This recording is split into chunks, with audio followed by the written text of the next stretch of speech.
We're just shading at your lens cap. Good morning, friends. Good morning, shit, we live. Yep. Yeah, we're live. We're live. Our faces are on the internet. Hi, face. Hey, internet. This is my face. This is my morning face. Keep it a buck with y'all. I'm pretty fucked up this morning, but not fucked up in the way that I can operate. Fucked up in like I'm sober and tired, and so I'm not functioning well. Do you need a cup of coffee? So, I should. Why didn't I make a cup of coffee? You could make yourself a cup. You could. It's still early. You could just go hit the button, make a cup of coffee. It's a button. Just press the button. Yeah, but I have to find a clean mug. That's the problem. Oh, here we go. Oh. Well, I mean, just go rinse a mug and make yourself a cup of coffee. But I'm in the middle of a show right now. We're on the internet. You got what? What? Yeah, right? Did you not know? Like, look, there are people watching us right now. Oh shit! Hi, now, friends. one person's doing something real weird while watching this. I don't appreciate that. How fucked up would it be if somebody was actually doing something weird? Like, oh, how did he know? Just eating out of a jar of meat. I was like, "Fuck, there's cameras." You ought to be ashamed of yourself.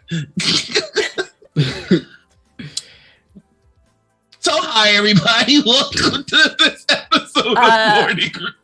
Chad is now bullying you to go make coffee. You know, we gotta talk shit.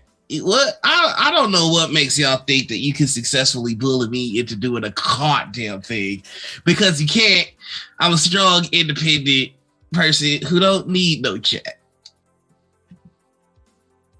Speaking of, hey chat, we really need you to do us a favor. We're trying to get Jim Con's attention because I'm Lord Danger. I am the danger. Hey chat. I should probably say this when we're whatever. Look, we're trying to get Jim Con's attention so that we can get a live show. Yeah. So we're going to need you all to hype us up and make us seem much more exciting than we actually are. So I'm considering doing a giveaway. I've got some books and some figures and some stuff to get you all excited, to be excited about us. I'll go more into depth about that later once I have actually coffee and concrete idea. I'm not getting now. It's just a matter of being stubborn. I'm not getting coffee because y'all want it so bad. So I'm one of your hosts. I go by he, they, and that's your other host up there, Anita. I go by she, they. And our guest today is other way. Me. Gesture the other direction. There you go. Hi. My name is Noordin. My pronouns are he, him, but you can call me Werewolf. WerewolfFeels on the internet. This is a great introduction. We couldn't possibly be doing this any better, and I dare you to try. We are killing it. Thank you so much for joining us. This is essentially going to be the show. So I hope you're having fun, because it's not going to get any better than this. All down here, baby. I'm telling you, this was us peaking. So tell us about some of the projects you're involved in, or all the projects that you can tell us about. Oh dear God. I know, right? Because I know I'm in one project with you, but I have no idea if we can talk about it. So I think we were announced. But were we? Yeah, we were. There was an announcement teaser, I think. Yeah, I remember seeing that. I saw that on Twitter. Okay, well, if I'll let one of y'all talk about it, because when they were like, you broke the NDA, it's not going to be on my ass. Wait, we didn't sign an NDA. Yeah. Fuck it. We can talk about whatever we want. Yeah, so Nora and I are in a thing. We're in a thing. There might be hearts. And monsters. This is why the bigger brands don't trust me with shit. They're like, this motherfucker cannot keep his mouth shut. Look, there was a video teaser 20 years ago. We're fine.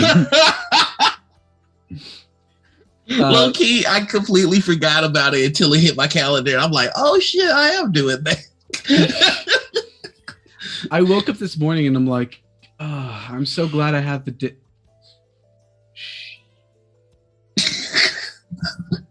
Yeah. Oh man, because that was like 11. That was like a bajillion years ago. Like, when a lot of if you're watching this and you're not partaking in the TTRPG community, or you're not doing stream games, a lot of the times you'll agree to stuff like 8 years ago, and then you'll wake up and it'll be like, oh, it's the day where we do that thing I agreed to 8 years ago. And so if you are responsible and keep track of your calendar, things like that don't creep up on you. But if you are a piece of human garbage like I am, then hey. What's up? Don't talk What's going on? Don't talk about my partner like that. Anita, do you mind if I try and fix it? Go for it. Yeah. So what happened? If you're an incredibly attractive, amazing person like Moore is, sometimes God. You forget. It just hit me. That's what we were doing. Oh, sure. Anyways. But yeah, you get overtaken by a lot of the stuff that you agreed to do 8 bajillion years ago. But it's fun. It's a fun life. I mean, some days you end up playing 6 games in one day. I've done that. Yep. I mean, at the end of the day, you don't even know who you are anymore. This old man in the mirror. What happened? Like, why does my Zoom say Brother Warwick? Like, it's just, you just sometimes have to ask yourself weird questions when you play a lot of games. I wasn't going to say anything, and then, well, yeah, it's a bit of a difficult thing. Look, I'm in the midst of planning stuff for November right now. People literally are asking me, when are you free? And I'm like, no, months, just months. Talk to me in months. So it's difficult because all of us are busy. All of us have lives. There are very few people who do this 24/7. So we've got to deal with like work and also family and also panzeratos. Panicotas. I mean, I can't believe we're doing, the pan pizza part 2. It's like that was just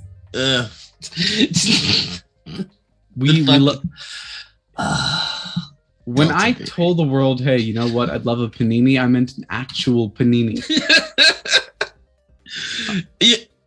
Yeah, I think I read somewhere that like most of the new cases are coming from 2 states. And like you can probably guess which ones they are. Oh, up north. Oh, for those who don't know, I live in Canada. Hey. I know I said that. Canada. Yeah, it's not much better up here. Oh, don't get me started on what Alberta just did. Yeah, that's exactly what I was going to say. Our state, that's Alberta. We're talking about Alberta. Okay. Oh, you're in Alberta too? No, I'm in Ontario. Oh, you're in Ontario. Which is the second worst. Yeah. Yay! Yeah. We decided that we would stop contact tracing. And tell me, what's it like to have started that at all? Yeah, America! Woo! We're number one! We love some freedom today. Freedom in our coffee cups. That's why Noir doesn't drink coffee. Yeah. He doesn't need caffeine. He's American freedom. I'm just riding this freedom juice to freedom land. Though the gang of Chromatic Chimera were spreading rumors about you online this morning. Wait, what? Everything they said was true. Yeah, the fact that you straight up ate a dude. And you just about ran over some people with a bulldozer. What? Yeah. You know what? When you tell stories about your TTRPG experiences, they can really make you sound like a crazy person. Okay, I mean, Time he turned into a dragon to fight a train. that's about right. Yeah, I thought just for a second back to the last time I was on Chromatic Chimera, and I'm like, well, the last time I got murdered. Right. So, really, if you think about it, the world of TTRPGs means that you constantly sound like a badass who somehow evaded death like a billion times. Yeah.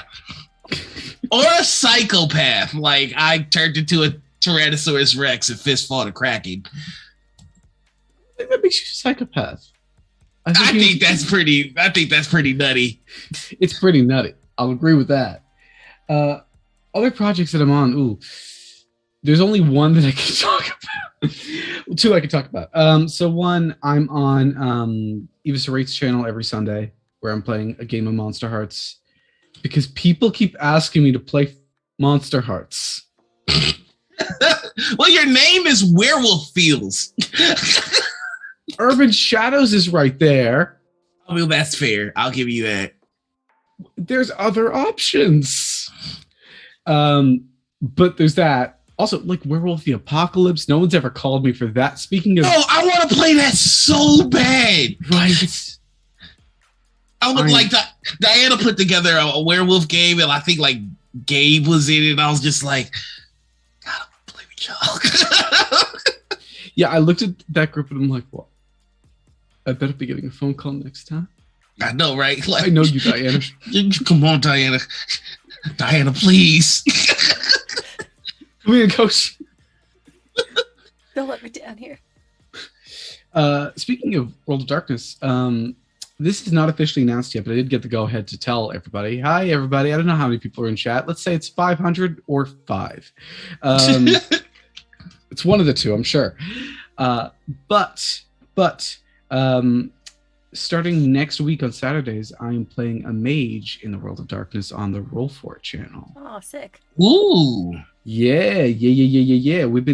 The show itself has been announced for weeks, but we haven't announced a cast yet. So they called me, Bentham, who's part of the admin, EE, who's also part of the admin, is running it, and Katie Peters Plays, who's also been on the channel before.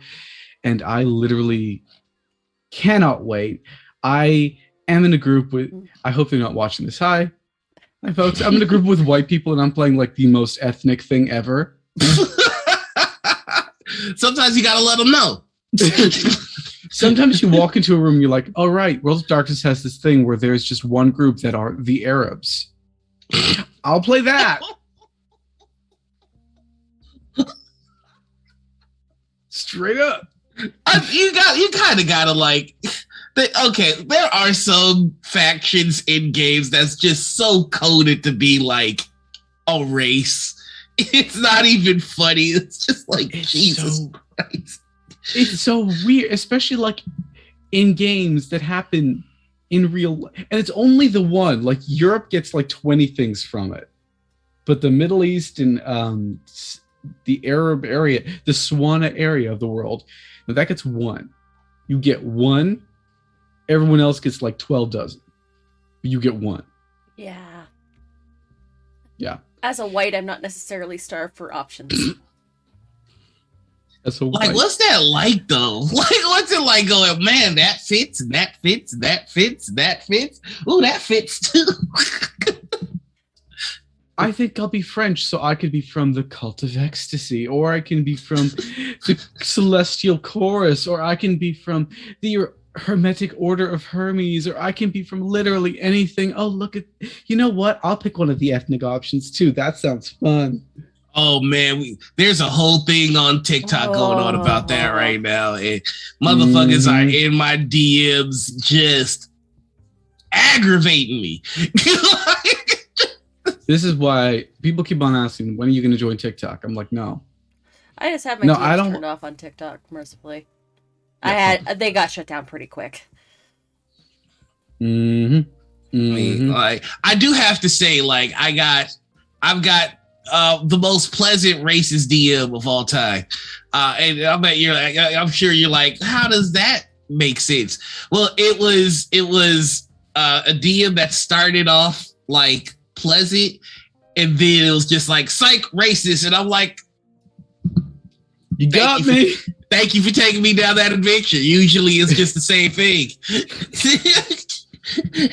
Look, I hated the destination, but at least you took me on a journey. You know what I mean? I've got a story to tell now. Oh, good Lord. Actually, the great thing about that game, though, even though, I'm definitely playing ethnic person. It's even worse. I'll tell you about that in a second. But like the other two folks are playing great characters too. One of them is a death mage who's also a psychiatrist. Love that. Love that. And the other one is obsessed about the workings of ether and is hoping to prove that ether exists one day and thus lives in a basement, just putting alchemical concoctions into a refrigerator while dressed in a dressing gown. Really the whole range of experience right there. Yeah, we've kind of run the whole gamut of human experiences there. Really. Yeah. So the funny thing is with it, when it comes to this tradition, traditionally they're often Muslim. So I'm like, I'm Muslim, I'll play a Muslim. That's great. It's great. And I'm going to start like adding Muslim themes to this character. And I added several, but one of the options for character creation was to give your character something like it's a powerful thing, a powerful merit known as true faith. Right. And I'm like, if I go this route. Well, I don't know why they would make that a thing, because like in the hands of a white. But like nothing good is gonna come from it. That's the thing.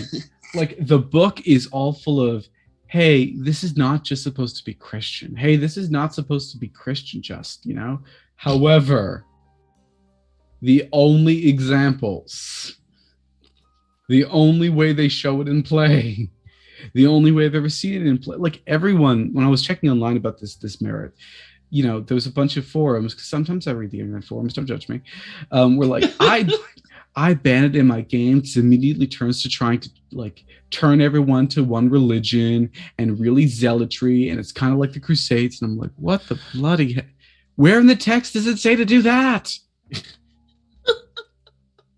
White people with colonialist mindsets play these characters. It says you need to have strong convictions for yourself, and yes, sometimes you judge other people by the like evil people don't get the same treatment from you as good people. Sure.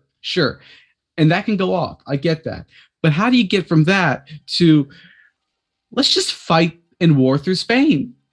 I don't see the correlation necessarily, but here we are.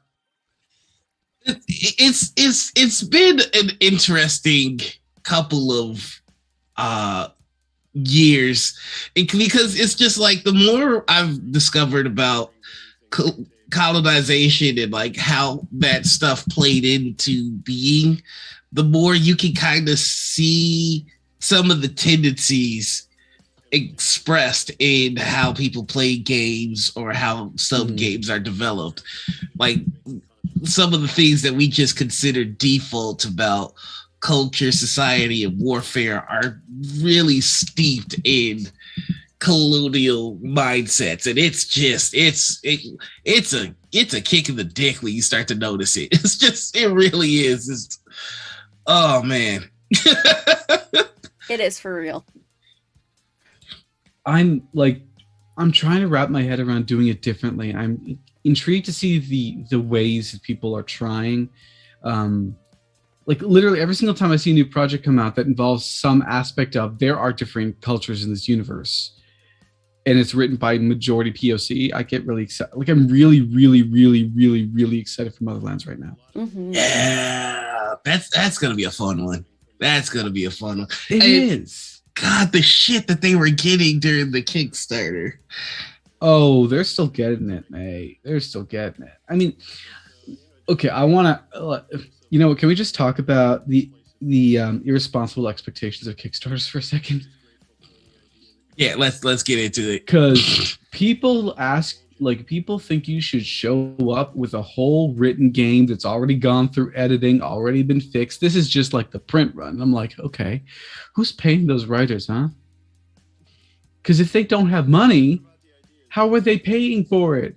It's almost like they needed funding, so they went to a website designed to get them funding so that they can make the project. Like, what do people think Kickstarter is? What a novel concept. It's almost as though they needed something to, I don't know, start.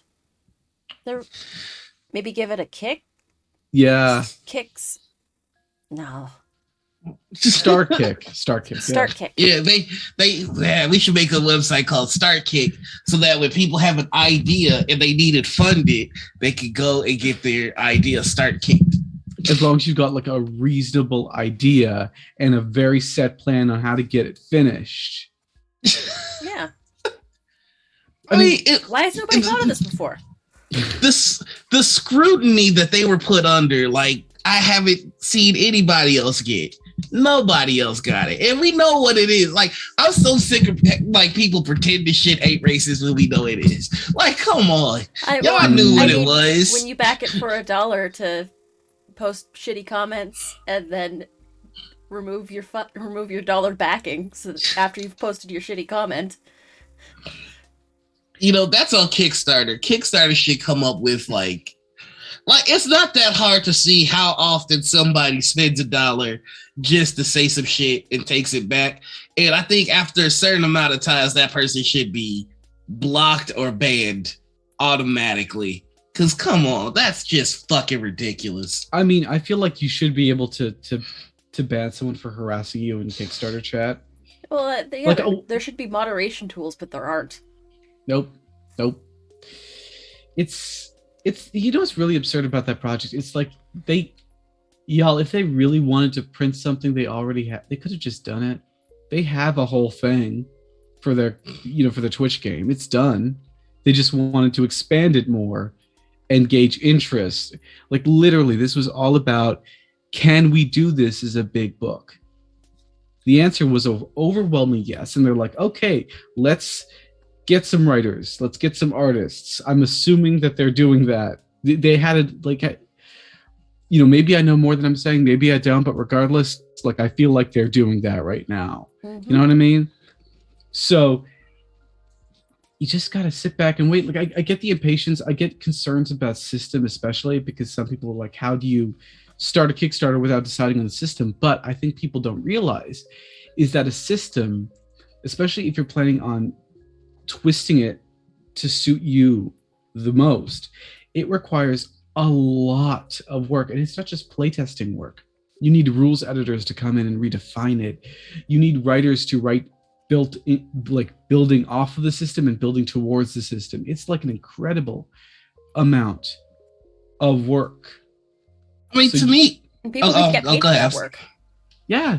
To me, that argument never held water, which is like, y'all don't even have a system. How do you? It's just like, it's like if LeBron, Michael Jordan, Kobe Bryant, Shaq, and like a bunch of other all-star basketball players got together and went, we're going to make a basketball team.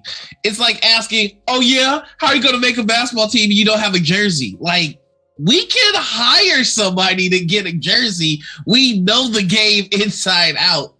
Mm-hmm. Just like you can't look at those names and look at their resume and look at the shit that they're involved in and think that they don't have the resources to either put together a system on their own or find somebody that can do it. How are you going to have a basketball team if you don't have an arena? We'll go find one. They can play in the park. Like, it doesn't matter. No, but like that's literally the options. They can find an arena that's already been built, or they can say, you know what, we'll play in a park of our own creation. That's literally what they've been saying.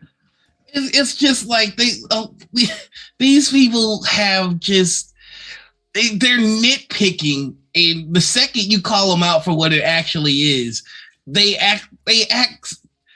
Okay, so I have been dealing with a lot of bad faith people on the TikTok, And on the Twitter, to be quite honest. Mm-hmm.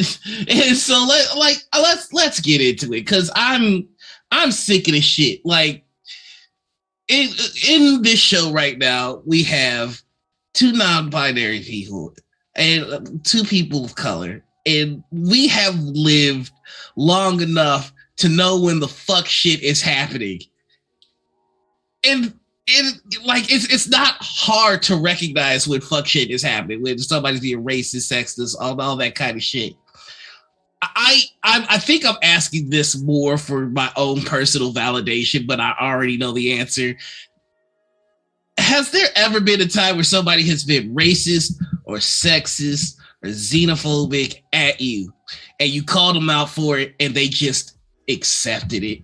They're just like, yes, I am being this. Like, they never do, because they're fucking cowards. Oh my God. And they will fight tooth and nail to be racist, but not accept that that's what they're being. Oh yeah. And I hate that shit. I would much rather just like somebody accept what they are and we could just go about our separate ways. But it's never that. It's just, you're trying to make everything about racism. You're trying to make everything about sexism. You're trying to, like, no, you're just an asshole. Anita, you were saying? No, you're good. I was just like, I had one guy come into my comments and try to tell me after the whole because the whole thing on TikTok that's going around right now is a lot of POC creators are telling people, you know, if you're a white person, you shouldn't play a person of color. Mm-hmm. And so, of course, you get the standard, what about DMs? Well, you're a DM, you're not inhabiting that character for very long, so the best you can do is just be respectful.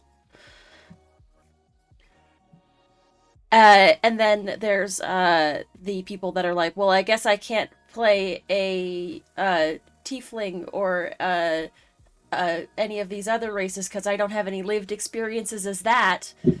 Oh, good grief. It's the same method as like... I had one guy come into my comments and like try and do that argument, and I'm like, okay, here's the deal.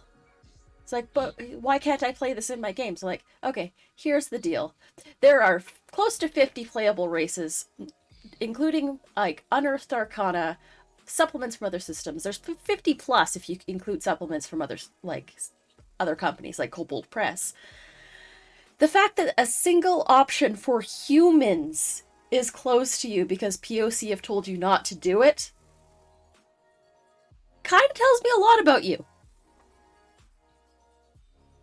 And like, then there's the people that are like, Harper put this really good, our friend Harper put this really good, is that they're trying to say that, well, it's not about race and it's not about social experiences. I just had like this specific vision for what I want my character to look like. I'm like, well, then you're boiling an entire culture down and like experience down to an aesthetic choice.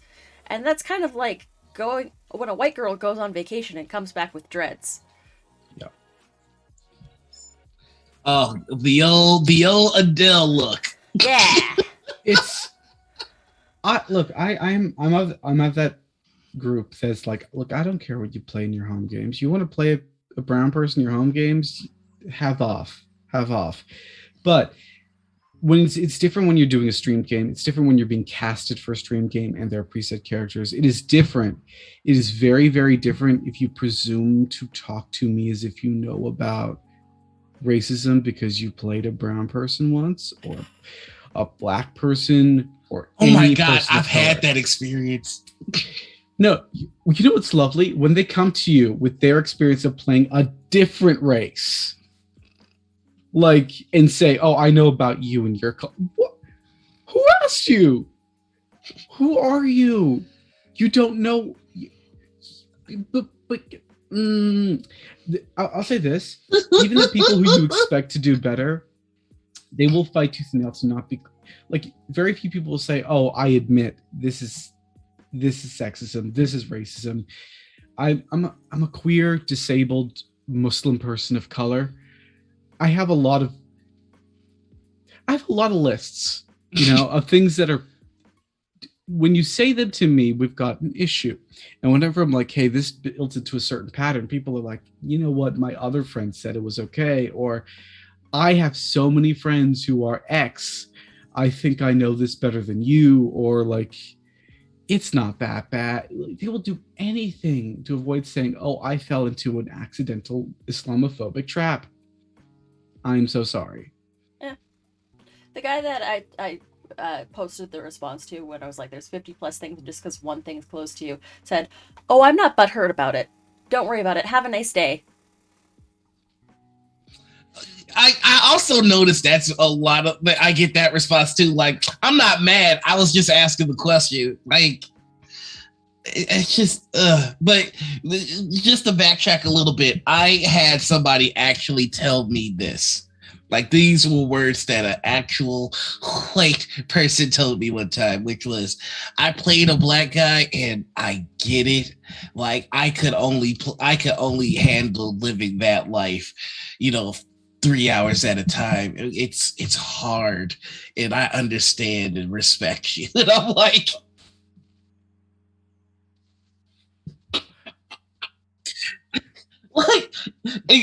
there was more to this conversation.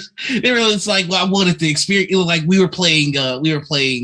What system was he playing? It was, even the system sounded like a little on the edge. It was like a modern 5e supplement, crime and something. And he was just like, in the GM, we tried to represent what like it's actually like in modern day America. So the police, like, they gotta, like, I'm like, okay. Oh, okay, boy. Okay. Thank you. Like, just stop talking. Stop. Like, I at this point in my life, I would much rather deal with a MAGA hat wearing, unapologetic racist than like some of the white people with BLM in their profiles. It's just like, y'all are wiling. Y'all need to like take 2 steps back and another 9. Here's like, okay, I'm just gonna say it. I'm gonna say it. I don't think I have any experience of what a black man goes through, despite the fact I'm a brown man. That's not how. If I don't get it, living like the brown experience, I don't think a person playing the black experience for about 10 seconds gets it either. You know what really gets me about those, though? When they want to play the racism, they only want to focus on the racism. They don't want to talk about the communities that are being formed throughout it. It is never about the good shit. Oh, no, it's only about the trauma. Right. Which is like, okay, so I've written some stuff about, hi, I wrote for Jean Chiblet in the banquet hall. I wrote about racism. And the Monster Heart setting I wrote was also like, there was elements of acknowledging racism in there. It's a bit more subtle, but it's definitely in there. I actually enjoy writing about that kind of stuff because I find some of it a bit freeing. However, in all of them, I always insist it's about either community or the fact community is being shattered right now. Because it always comes, a lot of our communities are built the way they are because of adversity. They could be a lot better without it, but right now we got what we got through adversity. Which means that they're like, the bonds between them are like ionic. They're very strong. So, ignoring that aspect of who we are, that is, God, that's the mistake. Like, that's the biggest mistake. And ignoring the solidarity that comes between 2 separate groups experiencing similar but different situations, that's also a mistake.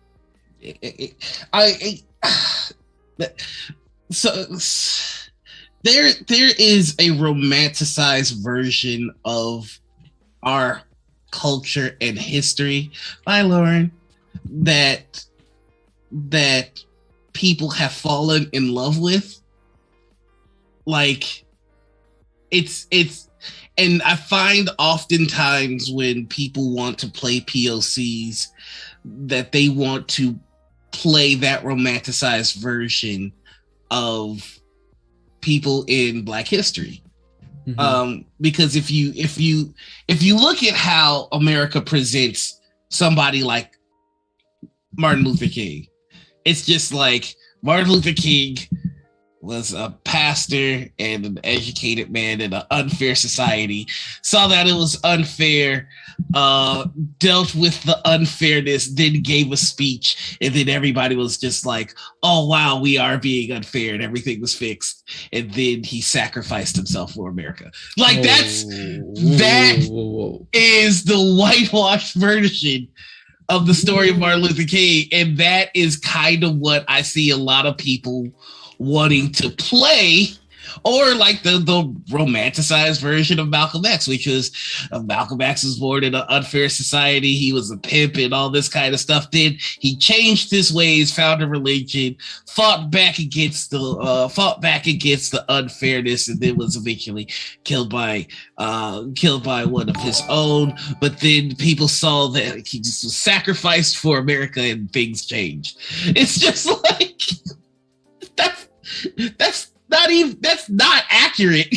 That's not the story. And why are you trying to play this? Okay. So there's a couple things. One, there's an obsession. There's an obsession in like white Western history about martyrdom. Yeah. And that's a thing, like me, so I'm second gen. My parents were not born here, and they weren't born in the UK either. I'm British and Canadian, but neither of my parents were born in those countries. They were born in Tanganyika, which is now Tanzania. Which, yes, by the way, is in Africa. Hi, I'm a non-black African. We're not all white. I don't know why I always have to say that. But one thing, like, oh wow, I almost missed. No, but like one thing, when I grew up, I was not raised with this idealized notion of martyrdom or anything like. So, like Muhammad, the peace be upon him, the first prophet of Islam and the only prophet of Islam. He just passed away. That's it. Wasn't in war, wasn't sacrificed. He just, died. People do. Ali, the first Imam of the Shia Muslims and the third Caliph of the Sunni Muslims, also just passed away. Like, people die. And that's normal, but it isn't always some grand sacrifice. People, it's this weird obsession with like, and I've seen it, even outside of games or outside of wanting to play someone else. I've seen it amongst a lot of, like community organizers. I've seen it amongst, people in the TTRPG sphere. I've seen it just in real life where people are like, if it isn't for me, these walls shall tumble down and shall crack upon the basin and nothing shall exist. So I must stay here. And I'm like, don't make a martyr of yourself, because like, y'all, not only is that a mistake, not only you asking too much of yourself, but also you are asking a lot of the people you're welcoming into these places you're supposedly martyring yourself for. Because day's going to come where you stop. Come hell or high water, you are going to stop. And if you are the only person keeping that wall up, what happens to the people inside when you do?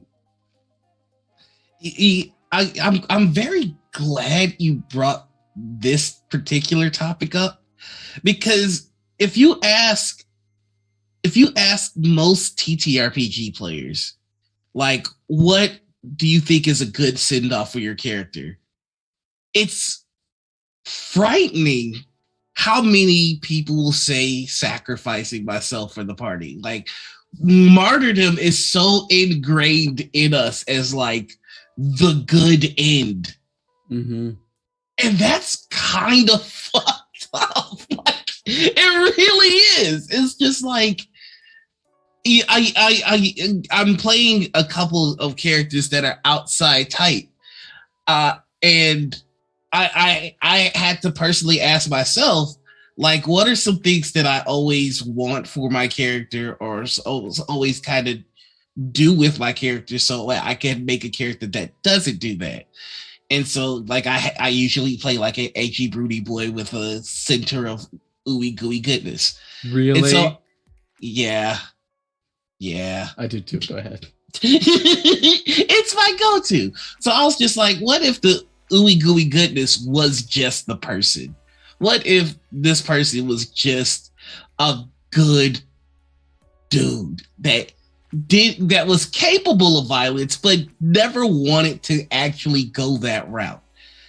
But was it like your lawful good, like everybody be good because good is good, and good. So it's just a good dude that wants to do good for himself, because if maybe I'll inspire somebody else to do things a little bit better. I respect everybody's choices and agency. I can't control them, but I'm going to control what I control, and that's myself. And then I was just like, what is the perfect end for that character for me? And I noticed that oftentimes my characters will either reluctantly sail into the sunset or sacrifice themselves. So for this character, I just wanted them to just go home after the adventure was done. Mm-hmm. And it really hit me as you were talking. That's not a common end I see, where somebody goes, well, that adventure was fun. I'm going to go home and go back to my job now. Like, and I'm going to shut up after this real quick, but I remember somebody asked Liam O'Brien, who, if I ever see him in the streets, he's catching hands. Somebody asked him, like, why don't people play characters that kind of have their shit together? And his answer was just like, well, who would go out on an adventure to fight monsters and potentially die if they had their life together and were happy? And I'm just like, I don't think I feel that answer anymore. Like, I don't think I agree with that anymore. Bullshit. It's such bullshit. I hate that. I have played the self-sacrificing character on more than one occasion. Though, notably, when I play a self-sacrificing character, those characters tend to survive. Which is, like, cool. I love the idea of someone whose story is technically over, but is still there, doing things. Because what else is there to do? You know what I mean? Yeah. And I'm very intrigued by that story. Someone who was supposed to die off in this battle of something, did the thing, survived, and now was still alive, just putting around, wondered what to do next with her life. That intrigues me. And I don't think we tell enough stories like that. Yeah. That's the kind of thing that I was thinking about for Yenna as soon as you mentioned it, is like, what would Yenna want? Because Yenna's a paladin and, like, Oath of Devotion. It's like, what would happen if everything ended peacefully and Yenna could go home? Like, Yenna would just probably, like, probably punch her father in the face, say, fuck this life, and then go live on a farm somewhere. Yenna is willing to sacrifice herself for the party. She doesn't want to, but they'll do it if they have to. Yeah, I think that's an important distinction to make. We're not necessarily saying that if it comes down between you and the party and you're like, I will play that character who will do the thing. I'm not saying that that's a bad thing. Oh, yeah. Because a lot of people put to that will do something like that. But I think it's also a little bit Hollywood ingrains that in us, too, is that there has to be that self-sacrifice. Like, in the first Avengers movie, it's when it comes down to it, are you going to be the person that lays down on the wire? And then Tony says, I'm going to cut the wire. And then at the end of the series, Tony winds up being the person that makes the call and the sacrifice play. Like, that's the arc. But still, like, the whole self-sacrifice thing is just sold to us in movies and in media and in TV shows, to the point where we think that that's how we have to build characters, because it's a cool story there, so it's going to be a cool story here. Not everything has to be a cool story, though. I mean, I think the reason Hollywood leans on it so much, and so in turn a lot of storytellers in TTRPG leans on it, is because it is a very easy way to invoke emotions from people, which is someone that you care about deeply cared about other characters that you care about so deeply that they remove themselves from the equation, which is it evokes emotion because it is beautiful. But I mean, I think it's more challenging to find other ways to invoke emotion. But the other ways that you can do that require more work. Like when we had Brendan Lee Mulligan on here, we were talking about Jawbone, who was telling a dying, like, you know, you have panic attacks. That's a mental condition. Like, there's nothing wrong with you, you know. And he delivered this really inspiring speech that involved him sucking off like a homeless person, a border patrol agency or something like that. Yeah, at a truck stop. And the reason why is just like, anybody can make you feel something with a heroic sacrifice, but can you make somebody feel a genuine emotion with a werewolf sucking off a vagrant at a truck stop? Like, that's more challenging, and that's why we enjoy Dimension 20 so much, because let's go for genuine emotions, but let's make it more challenging. Like, can you tell a story with a spoon, hay, a horse, and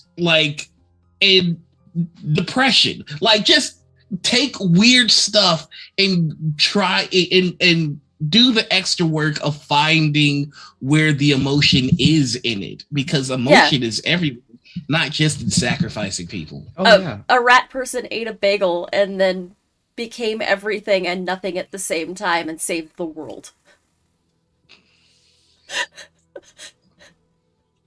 And made me cry. Like, that is okay.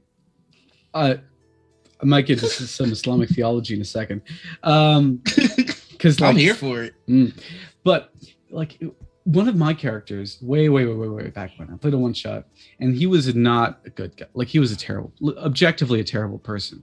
And his big storyline, his end, his dramatic finish was he walked to the park and never went home again, empty-eyed, because of what he had done. That's it. And that hollowness, that alone, that's great ending if you think about it. You can see that in your mind. You can just see him sitting at the park, obsessed with what he's done wrong. And we don't get to see him recover from it. We don't get to see him be better. He's just a terrible person, finally understanding that he's terrible. There's a billion ways to give yourself a dramatic, momentous thing. It just takes a bit, it takes a step further. And I think, okay, I'm going to be brutal here. I think part of the reason why we're so obsessed with it has a lot to do with Jesus Christ. Yeah. Right? That story has been repackaged and packaged so many times that it's become a part of our ethos, a part of our culture, a part of, our go-to, who we are. It brings out the tears in us. It brings out the feelings in us, because we all know, some of us, that Jesus Christ died for our sins. It matters. I say it's a Muslim. Hi. Ironic. So it becomes kind of a cheap shot. We all kind of want to be like Jesus in that moment. But there are other prophets. There are other stories. You can be Noah, who retires after saving the world, right? You can be Abraham, whose ending is like holding his son as he realizes he doesn't have to sacrifice him. Even if you're going for like that specific aspect of theology, there are a dozen different endings. Don't get caught up in only the one. But now Islamic theology. Okay, so the concept of becoming everything and nothing at once is actually, there's a word for it in Islam. And I'm so glad you brought it up, because I never get to talk about it. But it's fanafiyallah, which is destruction in God. Because God is part of all creation, and yet not.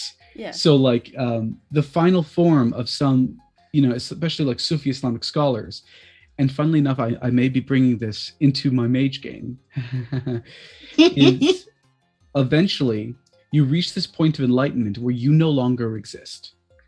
You are utterly destroyed in God. You become part of what you were before and yet part of nothing at all. Whatever you were before is just gone. And that is a terrifying concept until you're like, oh wait, but that means there's a part of me in everything. And I live on through everything. Even if I as an individual don't live on at all. It's really complicated. And it's But it's beautiful so cool. at the same time. It's complicated, it's beautiful, it's a perfect analogy for life in general. Mm-hmm. I am by no means a theologist, but I find it interesting that in a lot of the Eastern philosophies and religions, there seems to be a much more willingness to let go of ego, to let go of self, which is just not very present in Western or in Christianity, as far as I'm aware. Yeah. And with Christianity, just I know a bit about it. I was in seminary for a little bit. And I think that you're absolutely right that we model ourselves or our heroes after Jesus, and there are some aspects of that are truly just kind of, I don't want to say problematic, but problematic in the sense that it's not, some people choose to not focus on the sacrifice, but to choose to focus on the suffering. Mm-hmm. And that is where we start to get into some elements that are present in stories that just, like if you take a look at like Passion of the Christ, I hate that movie. It's a snuff film, but like people went and saw that in droves, and it was like a religious experience. And that's not what being a hero is about. It's not getting tortured for 2 hours to be killed. Like that's I think what I'm trying to communicate is that there is a level of self-harm and self-flatulation that people connect with heroism. Yep. That bothers me. Okay. I have to do this for my own sanity's sake. But the moment you're like, I think we patterned ourselves off of Jesus, suddenly the light behind your head lit up. Yeah, I know. I saw that too. Someone had to say it. But like, no, you're right. That's my brain going on overdrive. Like you can make this stop. You can make this stop. You did. You killed it. Someone brought this up in chat, and they're right. There are aspects similar to, the idea of giving up ego in Christianity, but people write around it or write over it quite frequently, and it's a bit harder to do that with some of the Eastern traditions. Sure. But I think, how do I put this? I think it makes us feel better about ourselves to say that, Jesus went willingly and happily, or, people who are doing the self-sacrificing, you're supposed to like it, or you're supposed to want to do the self-sacrificing, which again makes the self-harm narrative a bit more acceptable, rather than there was no other way out and Jesus didn't want to die that day. Because if that's the storyline, it doesn't change what he did, but it changes how we act and how we react to the situation. A day of like being thankful he died for our sins becomes thankful. I like how I'm saying this as if I'm Christian. He's a prophet of Islam. I could say this stuff. But like a night of like being thankful that for his sacrifice and everything instead becomes a day of like grief about a person who matters, who was lost. And we don't want to deal with that. Yeah. You know what? You make a very, very good and compelling point, which is I think one of the most understated parts of Jesus' sacrifice is like the night before he's like, do I really have to do this? Like, I kind of really don't want to do this. Like, is there any like, do we have options? Like, can we I put together a PowerPoint on how we can do things a bit differently here, and maybe do any of these. They don't work. Okay, you know what? Just thought it was worth asking. Like, I'm Jesus, and welcome to my TED Talk. I would watch the TED Talk. I really would. And again, you're right. Again, when you talk about there are elements of losing self and losing ego in Christianity, it's just one of the more under preached aspects. It's easier for a camel to walk through the eye of a pin than it is for a rich man to enter heaven. Nobody ever considers that. But yeah, so yeah, no, you're absolutely right. You're absolutely right. Ever since I've been told I look like Jesus, which has happened a couple times now. I don't know why it is. I have to think about it. Hold on. I think it's the camera. I think it washes me out and makes me look pale. I have secretly kind of wanted to play a version of him that, you know, like if Jesus was in the world of Lucifer, the TV show, what would that look like? Oh my God, that would be sick. And I'm like, oh, you know, this is probably a guy who has tons of PTSD, cannot stand the sight of the cross. And it's everywhere. It's like, that's a fascinating storyline about him coming to terms with the fact that he died. And it was shitty, and it's okay that it was shitty. Like, that's a storyline that I want to play one day. Just for a second, I'm so sorry to cut you off. No. But could you imagine being Jesus, coming back to the world, and there is a 3-hour-long Mel Gibson produced and directed movie about the worst day of your life? There are countless productions, church services. Y'all got kids in junior high doing a musical version of The Day I Die?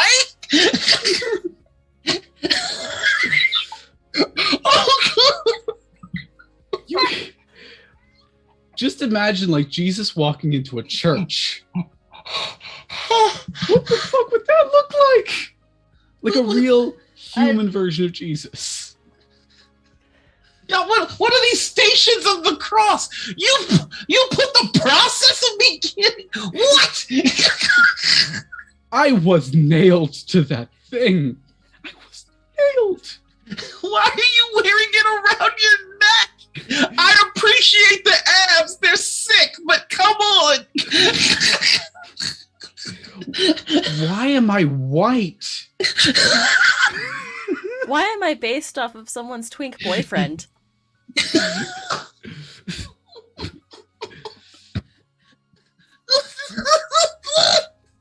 Wait, you're selling those crosses? You're not even giving them away for free.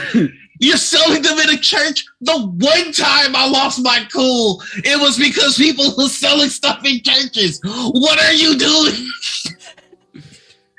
You're making them pay for a candle to express their grief? You're listening to a pastor called Creflo A. Dollar who has a private jet? Did you not hear about the camel in the eye thing? I hung out with prostitutes and poor people. Where are the prostitutes and poor people? Oh, you vilify them? The fuck? Wait. You turned that rock I told Peter to make a church into a goddamn country given to you by goddamn Mussolini?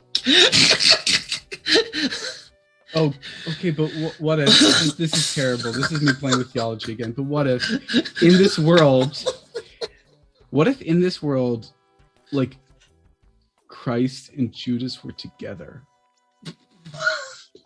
Well, okay, so there is a book of Judas that isn't canon, but it does exist.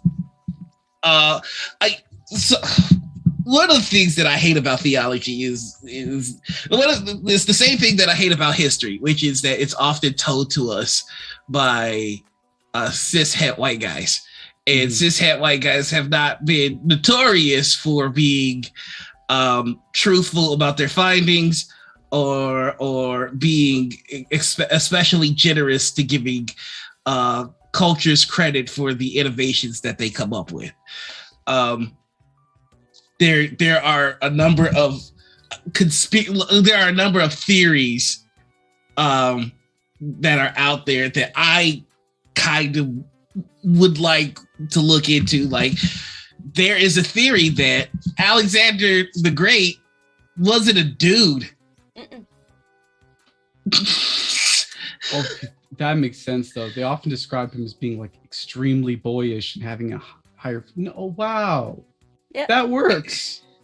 And it's just like you have to ask yourself the question: do you think that a white historian or archaeologist would give a woman credit for being one of the greatest conquerors in the world? No. And the answer is like, no, I don't think so. And like, I just, if that's feasible, then what? Like, every time they find some shit they can't explain in Africa, it's aliens. Never the fact that like, maybe you motherfuckers ain't as slick as you thought you was, and that's why people of color can't possibly be engineers. That's a white invention. Well, and that's kind of why yesterday I posted on Twitter about how all these celebrities are coming out saying like they don't bathe or like they don't bathe as often as they need to, because if you look at history, a lot of hygienic stuff was taught to Europeans by the people that they would come to colonize later.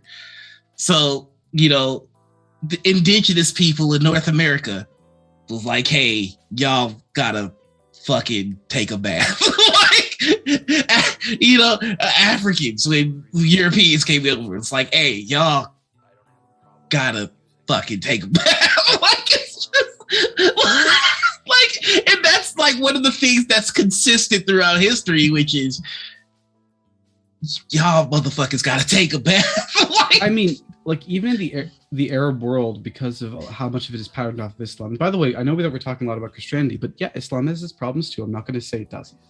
However, one of the rules in Islam has a lot to do with like cleanliness and bathing. That's a thing. You take a shower before you go to pray.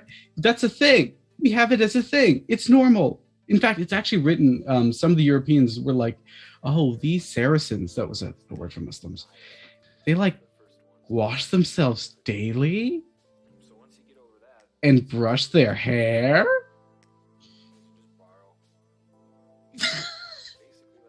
Like, it's really a thing throughout history. I'm not being facetious, No, y'all. it's true. Like, if you read about it, it's consistent. Like, a lot of the problems that caused the Black Plague Were because of bad hygiene. Yep. it's just They also killed all the cats, and the cats were taking care of the rats, and then you get a bubonic plague. Yep. Because because Christians decided that cats were evil and the spawn of Satan, so they decided to start destroying them. They were taking care of the rodent population, and boom. I think the solution to this would be to shave a chicken's butt and place it upon the open sore. That's the solution to the plague. That's an actual treatment, by the way. I'm not even kidding about that. Welcome in, Raiders. You came in at the right time. Hey! We're not giving you context. You just got to figure it out. But it's just... What did we just walk into? But it's just... I think there's a lot in history, and there's a lot that color how we see the world that might be bullshit. I personally love the theory that Alexander the Great was a woman. Like, that makes me happy. Like, it makes a lot of sense to me. Just like, Yeah. it it's just nothing about. I don't know. I really do hope at some point we get to like watch how the world actually was. Like maybe when we die, we get okay. And here's the behind the scenes. It's just like, oh shit, that's what really went down. Oh fuck, like God pulls out like a VCR. All right, so you get to watch the truth of everything. when like it's like when you're a student in class and like you sit in a portable and God brings in like this TV on wheels. Plugs in a tape. School. I definitely would. I definitely would. The VCR clock at 12. Always. It's flashing it, so that means that the time still needs to be set. I love that in this canon, even God doesn't know how to set the time of the VCR. Well, I mean, it gets unplugged each and every time, so it's always just going to reset. Why even bother, honestly? It was like, I'm God. I got things to do. All right, here's the world.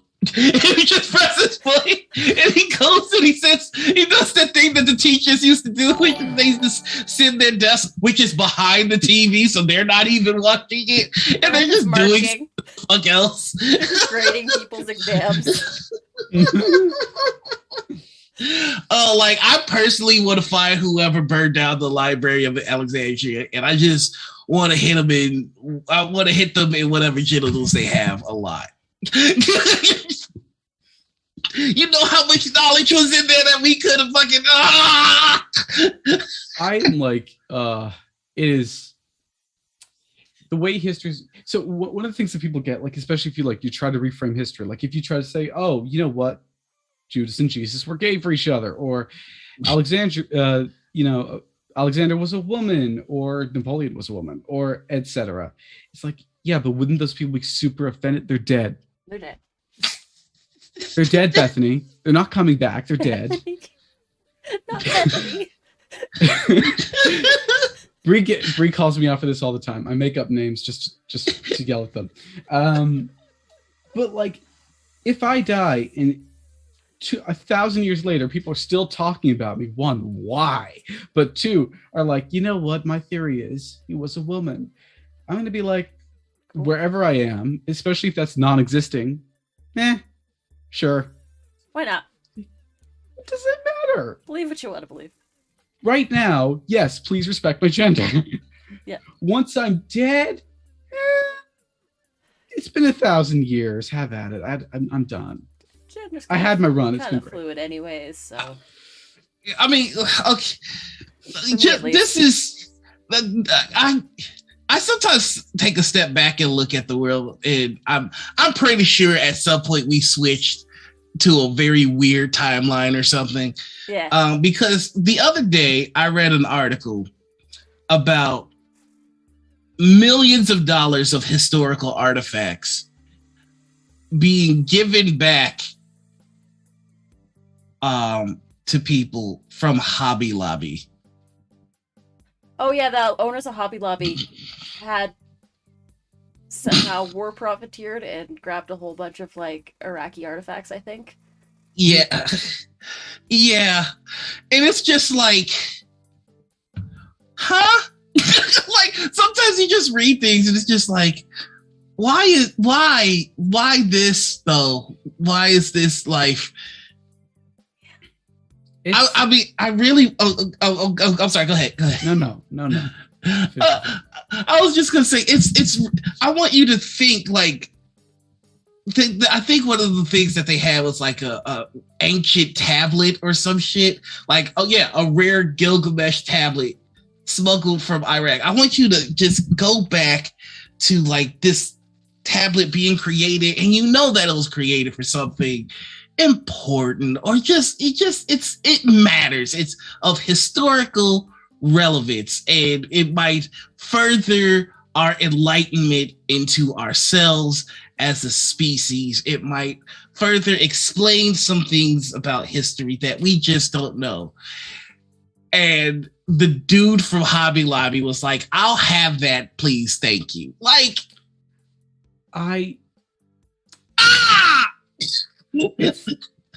Okay, there's a lot about that specific story that I just need to like unpack with y'all in a second. Okay. Because I have thoughts. I will say this about my statement earlier, like I don't mind being misremembered. I will say sometimes it's important when it comes to people who are marginalized, so we acknowledge their place in history. Mhm. I should have said that before. Yeah. But that's like a thing, because there were a lot more non-binary people than we care to admit. And it would be nice if history bothered to fucking remember. Well, I mean, how many times do you see archaeologists with digs and they're like, oh, this was a only male chap, like, monastery. Why are there female skeletons here? Trans people exist. Mm-hmm. Or I there's mean- two dudes buried together holding hands, you know, facing Just each really other. good friends. Best friends. Just pals. They're pals being boys. It's great. Yeah. But like, so that's a thing, and that's something that we need to acknowledge. But I want to point out that even with that telling, it's not the people themselves that care, because they're still dead. Nor is it really the way the narrative tends to go on things. Because like, it's the people saying, what if Jesus and Judas were gay? What if Muhammad and his wife, had an open relationship? I don't know. What if? Those are the people who are like diversifying history. It's not the others. It's not the ones saying, oh, we need to acknowledge things as they really were. Okay, but Gilgamesh though. Can you imagine getting a tablet of Gilgamesh and putting it in a museum of the Bible? Yeah. You take something that's predating the Bible by a lot. Like, that's ancient Egypt old. That is so old, the pyramids are babies compared to it. And you put it in a museum of the Bible. Like, who is the curator of this place? Can I have a speaking to with them?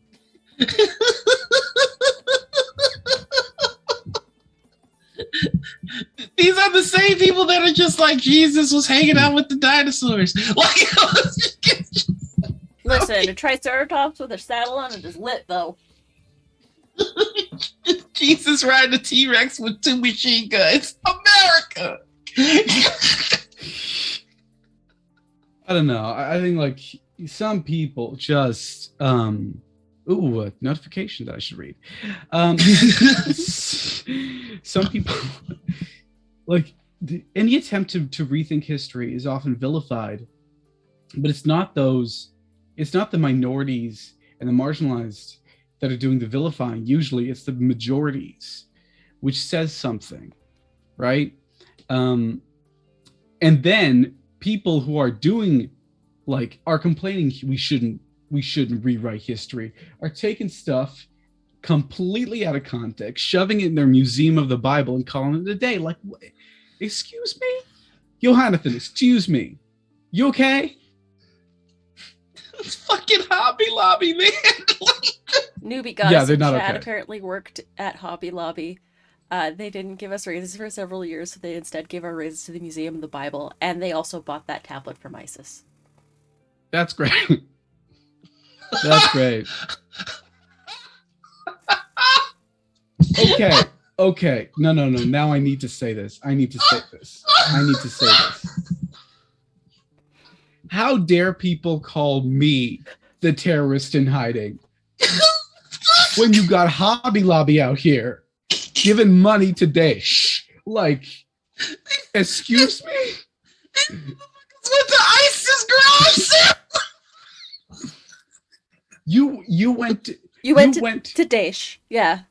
Yeah, And they you went bought that. shopping at ISIL, and I'm the terrorist. Sweetie, neither of us have a bomb, but you got the tablet. But they're closed on Sundays for Jesus, though. Jesus.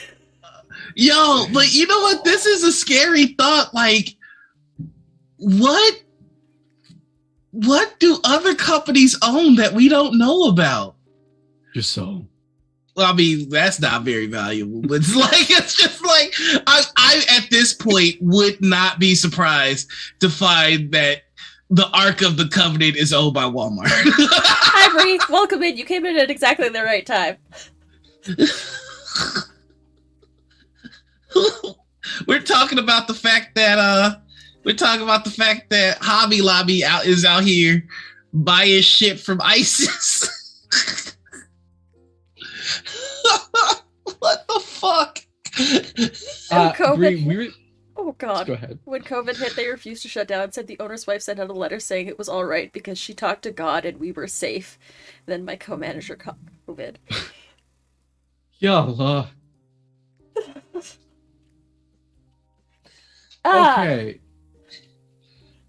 God ain't got time to look after Hobby Lobby specifically.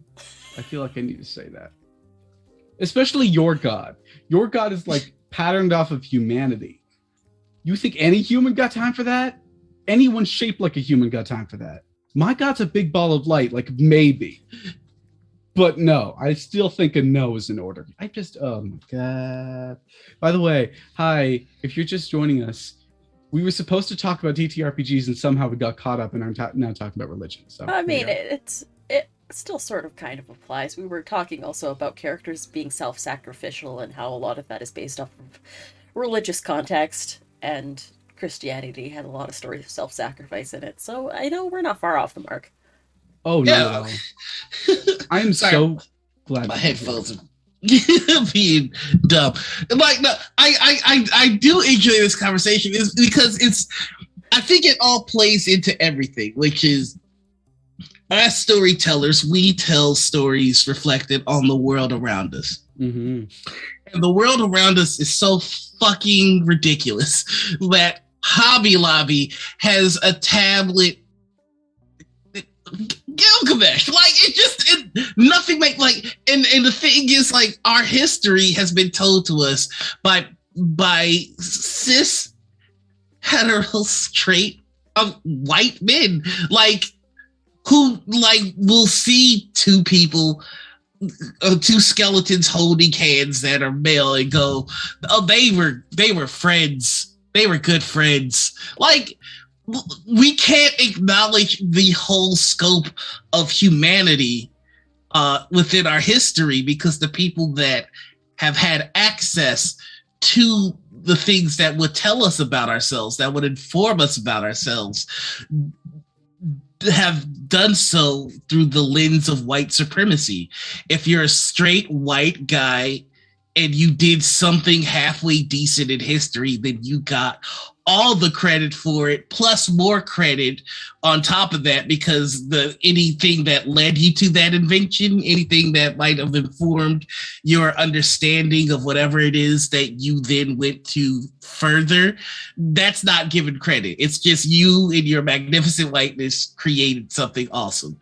And we don't have the true history of homosexuals throughout history. We don't have the true history of non-binary people in history. We don't have the true history of trans people in history. And that plays into our storytelling. You know, if you look at a lot of the influences in TTRPG, a lot of it is Arthurian shit. It's like the story of King Arthur and all that good stuff. Look, even as we speak right now, one of the top movies out is The Green Knight, an Arthurian legend. That is privilege. That is a white person looking into the history of white people and finding the legends of white people. And a lot of that history has been whitewashed or removed from people of color, and for trans individuals and for non-binary individuals. It has never been acknowledged and probably been credited to white people or white cis het people. I mean, that's why I love the theory that maybe Alexander the Great was a woman, or even non-binary. I mean, or trans. Yeah. Do you know how fundamentally the world would change tomorrow if we had substantial proof that Alexander the Great was trans? That would be massive. And the thing is, he could have been. Well, the thing is I think they actually found Alexander the Great's tomb, But they couldn't accept that the skeleton that they had found was female, and why that person was buried with such high honors. They're like, oh, it must have been some sort of consort of Alexander the Great. It's a thing. I like it's even his, even when it comes down to, so like I'm glad you brought up the Green Knight, because the thing about Arthurian legend is that a good amount of those knights are straight up diverse. You have a lot of Saracens in there. You have a lot of Moors. For those who don't know, Moor roughly equivalent to gay. If you see someone called a Moor, it's just noir in a fancy costume. And if you see a Saracen, roughly that's analogous to Turkish or Muslim. Specifically, Saracen is a term for Muslims that are practicing, but a lot of people, like if you see a Christian Saracen, that you put a different verb, a different noun ahead of it to redefine it. Anyway, enough about exact literature words, but they are somewhat diverse. The retellings of them got so whitewashed that we now think that casting a brown person as one of the knights is somehow revolutionary, when really it's just like the source. Yeah. It's like Viking. Viking is a job title. Yeah. Yeah. And the Vikings had contact with so many civilizations, literally anyone could be a Viking. Yeah. I could be a Viking. It was, well, they had Viking burial, like actual, like with it's people from Italy. Like it was a job title. It wasn't, and the people that were most likely to be like, because we know that Viking culture has been co-opted a lot by white supremacists. The people that are most likely to be the blonde-haired, blue-eyed Scandinavian folks were settling as farmers. They were farmers. They were not Vikings. Mm-hmm.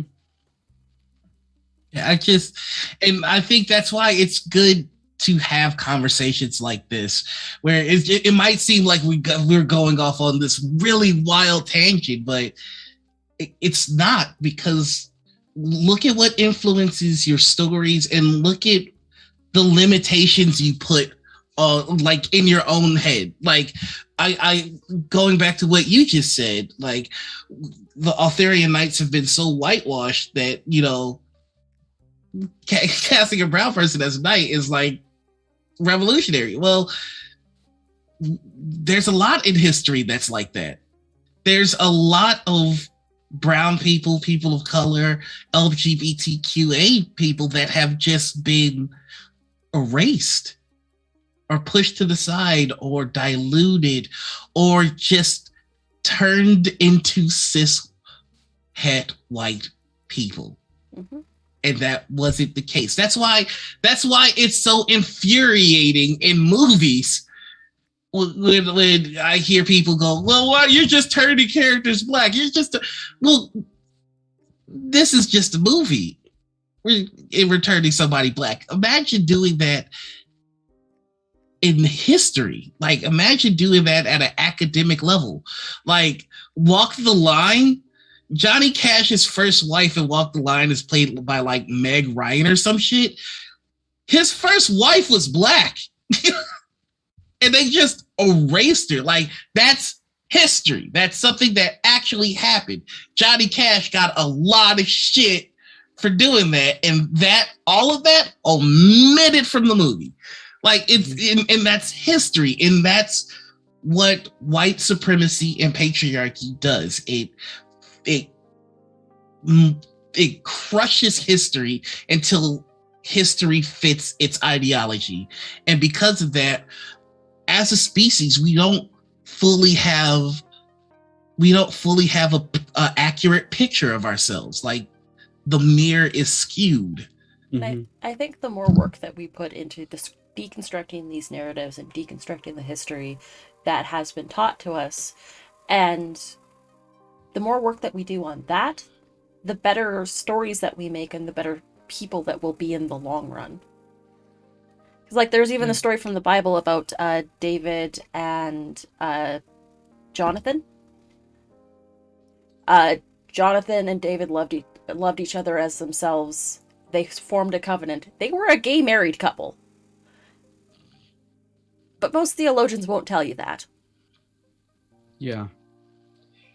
I find it interesting how so many people have taken really like globbed onto these very few offensive texts, like offensive bits from religious texts, because a lot of religious texts do have them, and have used that as a core example to wipe out all the goodwill supposedly built into that religion as well. Like, actually, you know, specifically for Islam, I find this ridiculously offensive, because no matter how many times it says, you know, kill the queers, and I think there's maybe 2 incidences max. The fact is, in Islam, written into the Quran, marriage is a secular act. It is not one of religion. It is not. It's a choice between 2 people. It's a contract, really. It's very, very, very secular. And the reason why that is because it had a lot to do with the time, and had a lot to do with, you know, the perception of women in the world changing. This is the reason why women are technically equal in the Quran, but you don't always see that in a lot of Islamic cultures. And the reason why you have this thing where people can ask for a divorce in Islam. You're not making a sacred bond. No. You're signing a contract. If the contract is voided for any reason, you get a divorce and you move on with your lives. Or maybe you have a marriage intending it to be really short, just so you know, you can get to know the other person for some time. Wink. Like, when you look at that, there's no point for all the homophobia, even if it's written into the text. And there's arguments to be said that it was written later, and it was probably not God's word. Also, God never spoke to Muhammad, peace be upon him. God spoke to an angel who spoke to Muhammad. It doesn't matter. But, like, you can totally edit that out and still retain the same text without fundamentally changing the rules of Islam. But you edit out the marriage stuff to be about religion and how we should respect that. You do fundamentally change Islam. So that's like, it fascinates me how, when it comes down to it, there are so many people out in the world who find it so easy to choose hate that they just do without even thinking. I don't think that means humans are born to hate. I just think that we've made it so simple to turn against one another that we forget to turn towards one another. I absolutely agree with that. It's easier to hate. Like, being kind requires a level of maturity, patience, and understanding. And people have been sold on the idea of hatred for so dang long that, I mean, it's become the default. There's we, especially in a capitalist society where it's just like you're in competition with everybody. Every dollar that your neighbor gets is a dollar that you don't have access to now. Like, that's beaten into us early. Like, early. And some people, I mean, it's in bringing it back to the TTRPG community, even some people vehemently can't stand to see other people succeed. Like, it's just like, if you get an opportunity, then I don't have that opportunity now. Stretch. And so, ooh, thank you, Bree. And like, that's rough. Like, it not only is it rough, but it doesn't work. Like, a lot of the people that I have seen that have struggled in the scene are people that are so focused on the me that they don't bother with the we. And so they'll try and gobble up any opportunity they have. They'll try to, once they have that opportunity, make it about me. Like, you know, pay attention to me so that people will like me, and then I'll get the next thing. And people end up not ever wanting to work with that person again. Yeah. And it's because there's a African proverb that I read recently that hit, because it was like everything that I wanted to say but couldn't find the words for, which is, if you want to run fast, run alone. If you want to run far, run together. And it's just like, you can get seen and noticed But if you aren't running with the squad, if you aren't trying to make sure that if you see your friend stumble, you take the time to go, hey, you good? What do you need? How can I help you? Like, look, how do we keep going together? And like, these are the aspects of religion that are there that get ignored the most. It's when people, say love yourselves as you would love each other. Like, it's just all that kind of stuff. It's just, we don't pay attention to that part. We pay attention to the capitalist King James version of the Bible that's just like, God wants you to kick ass, buy a big griddle and shoot machine guns. Like, that's not it at all. No. Oh, I mean, yeah. No, go ahead.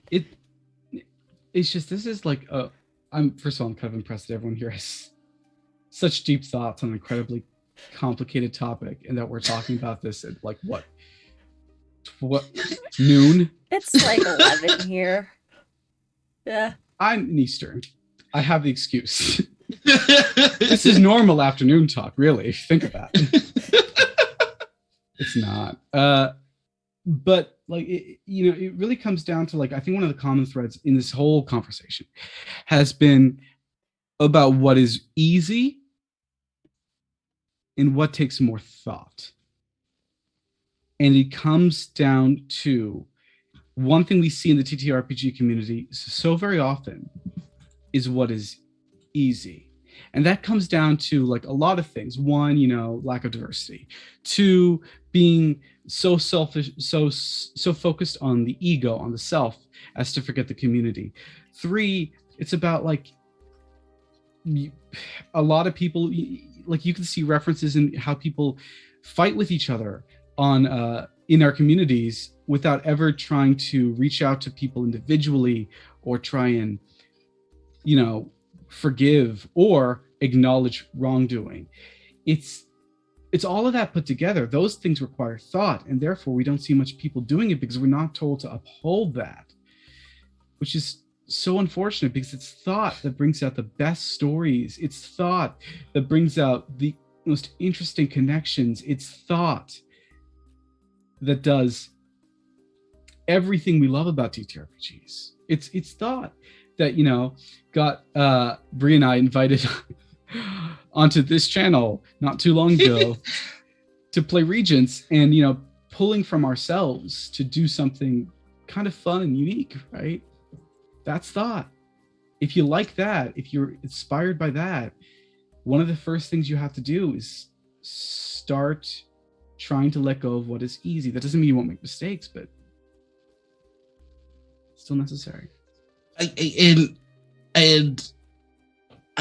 love that sentiment, because I am a true believer in art being the closest we will get to magic in this world. And there's no purer art than communal storytelling, that's all TTRPGs are. It's just sitting around and telling a story with your friends, which has been around since the beginning of time. Like the same with music. Music is just rhythm and, finding ways to jump in and join in that rhythm. These are pure, honest, and beautiful things, and we're dressing them up with a bit of modernity, and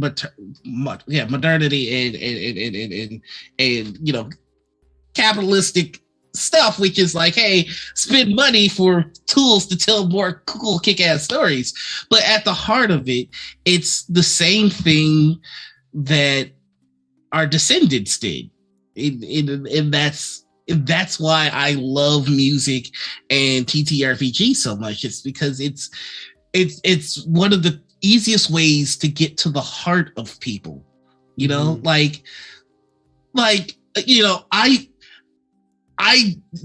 don't know you and Bree as much as I want to. We're gonna hang out more, and I'm going to get to know you, and I'm gonna meet you all one day.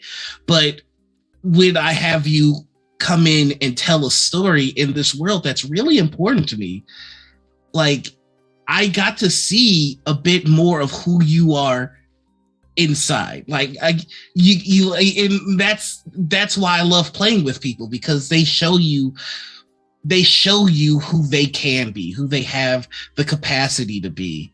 I'm quoting Bree and my friend Sam here, which is, you can't play a person that doesn't have the capacity to do what you can do. If you're playing a kind person, that means that you're expressing the kindness in you, because someone couldn't think about doing the kind acts if they didn't have the capacity to do that, if that makes sense. Mm-hmm. Like if in a story I catch for just a second that somebody hesitates or that they feel a certain way, I'm using my real empathy to express the empathy that my character has to show that they're kind. And vice versa. I can show you my capacity for evil. Just, I'm sure we're all played with GMs that have had a bad guy do something that just throws us all for a fucking loop. Like, oh my God, I didn't think that you would think something like that. That's the power of TTRPG. That's the power of storytelling, which is you get to see the capacity of the people around you. And that's really fucking awesome.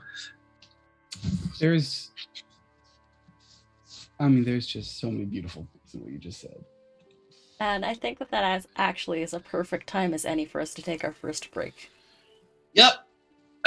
On that sweet and wholesome note. All right, everybody. We will be right back in about 10 minutes. We're going to go get coffee. Noir, get coffee. Water. Get water. I'm going to get water. And we'll all be back in about 10 minutes. We'll see you soon. All right. See you soon. Yes, first break. And we're live.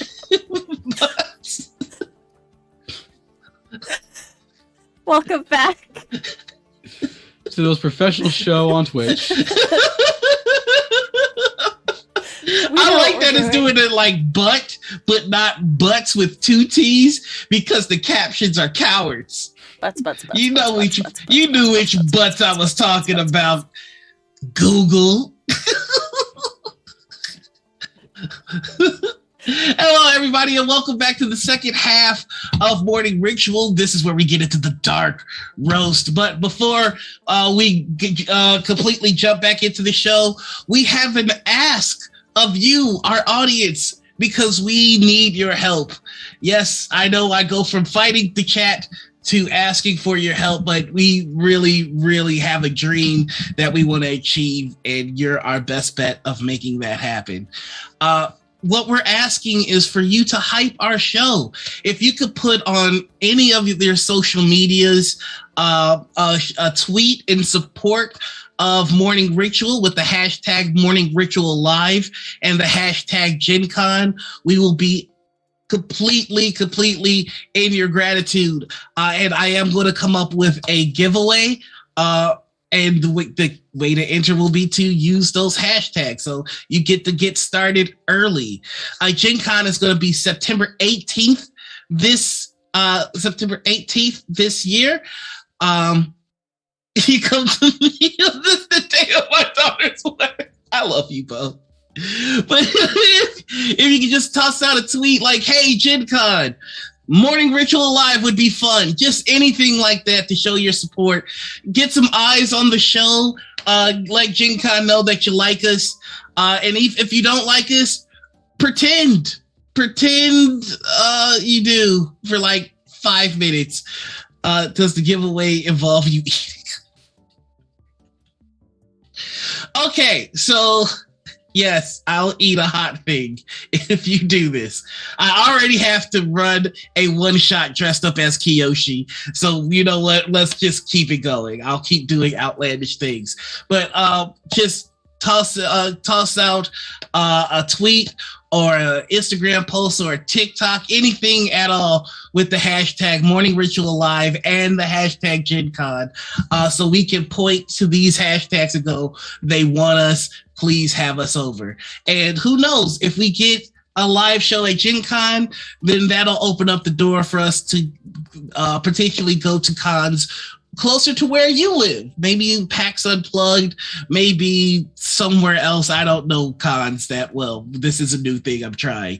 But thank you so much for letting me pitch this idea at you. Thank you in advance for any help that you give us. And if you don't give us help, Gen Con is in person.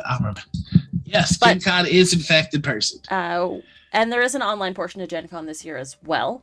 For those, I believe so, yes. They are requiring.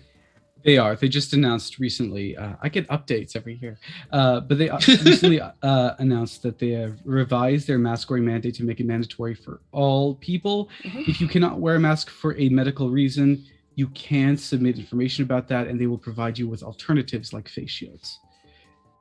Yeah. Oh no, I was gonna say yeah. Keep going. Like I didn't know all this information because I'm not prepared. Currently, vaccination status is not required, but that may change, and they have specifically mentioned in the email that may change several times. Yeah, they're updating their policies pretty much daily, if not weekly. Mm-hmm. And don't worry, if you can't make it, we will record the episode and play it for you. It won't be live, obviously, because I am not a tech working guru. But if we get enough support, Gen Con may actually assist us in live streaming it. But if they don't, I've got a couple of cameras myself, and I will record it. So yeah, any help at all to make this dream possible. We have had big dreams for this show ever since we conceived it. We couldn't imagine having the caliber of guests that we have had on, with our guests today included. We haven't been able to fathom having as many episodes as we have, and now we can't imagine doing a live show. Episodes the other day. 40 flipping episodes. So yeah, give us a hand. We really appreciate it. Yeah, but now back to the show. So, you know what? There are a few questions that we ask every guest that we got so wrapped up in our talk about historical context that we just didn't get to. Missed it. But we're gonna now. We're just gonna jump right into it. There is a war going on in the TTRPG community. On one side of the war, we have people who believe that dice are the forbidden candy, that they exist to be nommed and crunched on, while on the other side, we have fucking adults who realize that you don't put you don't put dice in your mouth. Because that's dangerous. It mess up your teeth and it's a choking hazard. I suppose there is a third faction of fucking cowards, that are just like, do whatever is safe, do whatever makes you happy. Those cowards, I don't see them. But we want to know, where does the werewolf lie on this? Where's WerewolfFeels on this particular issue? Oh, what does the werewolf feel? Yeah, let us know werewolf feel. What are the werewolves feels? Oh, difficult question. No, it's not really easy. Please don't. I'm not putting dice in my mouth. Thank you. That's one more. Straight up. I am. Stop the crunch. I'm crunch responsibly. Candy dice exist. Gummy dice exist. Okay, if it's actually candy or gummy described as such, but then it's not dice anymore. It's not rollable. Yeah. It's candy. You can roll candy dice. But on what? What are you rolling candy dice on? Your dice tray, so you go get felt on your candy? Or sugar on your felt? Or sugar on your felt? Roll it on a plate. Look, I'm just gonna say this. Paper towel. Y'all are adults. Be adults. But at the same time, I have not seen many actual dice, like resin dice or acrylic dice, that look like candy to me. I don't see that. I don't find that connection. So, yeah, exactly. That looks like a gemstone. Yeah, thank you. Just I I think Anita is secretly a cruncher, but is too cowardly to tell me because they know that'll break my fucking heart. Alicia, no. Sugar on your felt was my nickname in high school.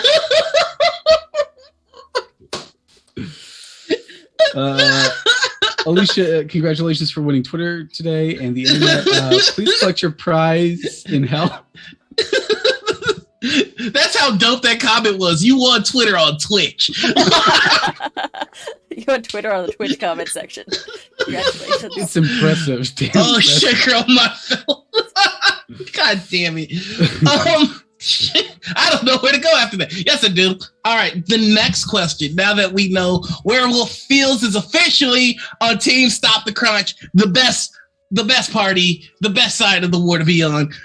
We've got all the coolest people. We've got me, we got B-Dave, now we got Werewolf. This is the side you want to be on. I'm definitely afraid of my DMs. There's just gonna be a bunch of people like, I supported you. No. I was rooting for you. We were all just going full Tyra in your DMs.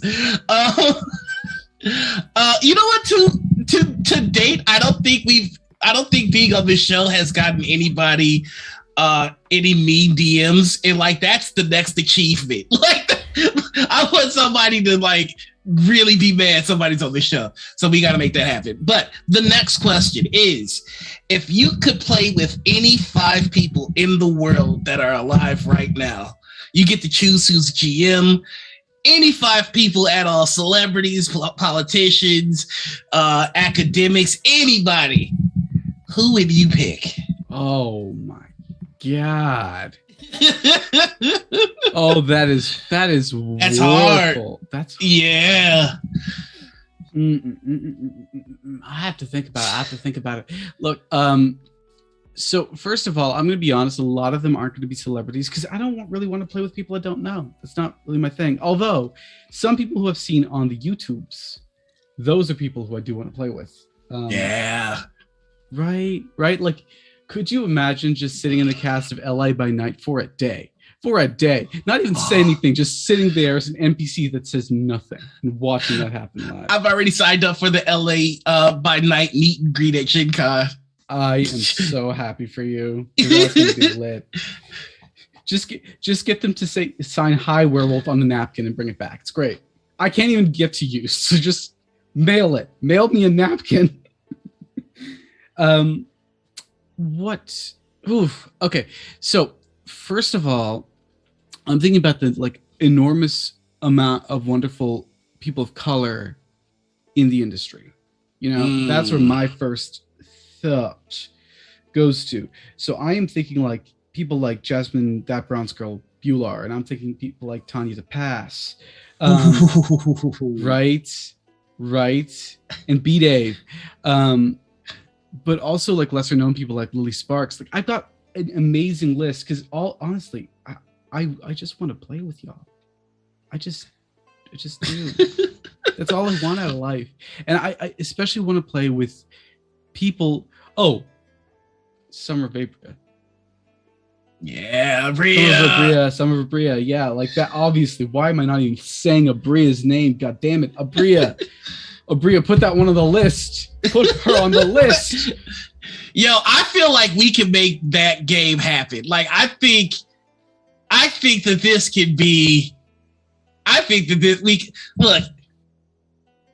WerewolfFeels, Abria, Tanya DePass, B. Dave Walters, and the bronze girl. We can make that happen.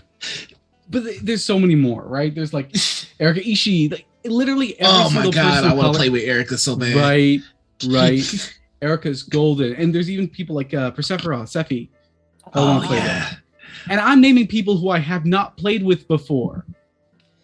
Because like if I'm to include that, we gonna be here all week. I've played with Sephi, and Sephi is so good. Sephi is an amazing role player. Like just watching that happen. Y'all who like have dropout subs, you are being given a gift. You've been given a gift twice in a row now. First Abria running Misfits and Magic, and now Sephi. And like I'm just gonna It's say like- that so far, Morning Ritual for guests being on Dimension 20 shows, we're 2 for 2. Mm-hmm. We had Brennan on wait. first, and then we had Mhm. Abria, and we also had Sephi on as guest. Yo, shit, you're right. We had Sephi on the show before Brennan, and Sephi was the one who told us that guy's story. We told that story And to Brennan- Brennan. He reacted to it. Yeah, Brennan reacted to the that guy's story.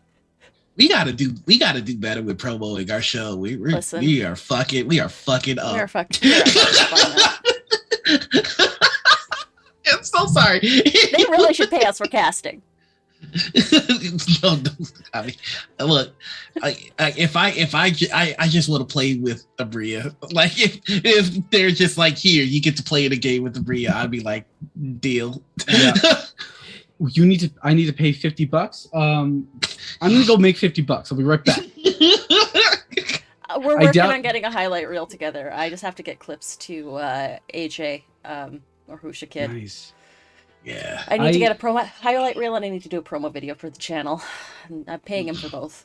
So Highlight reels are hard. I've been looking at like my long list of things I've been in.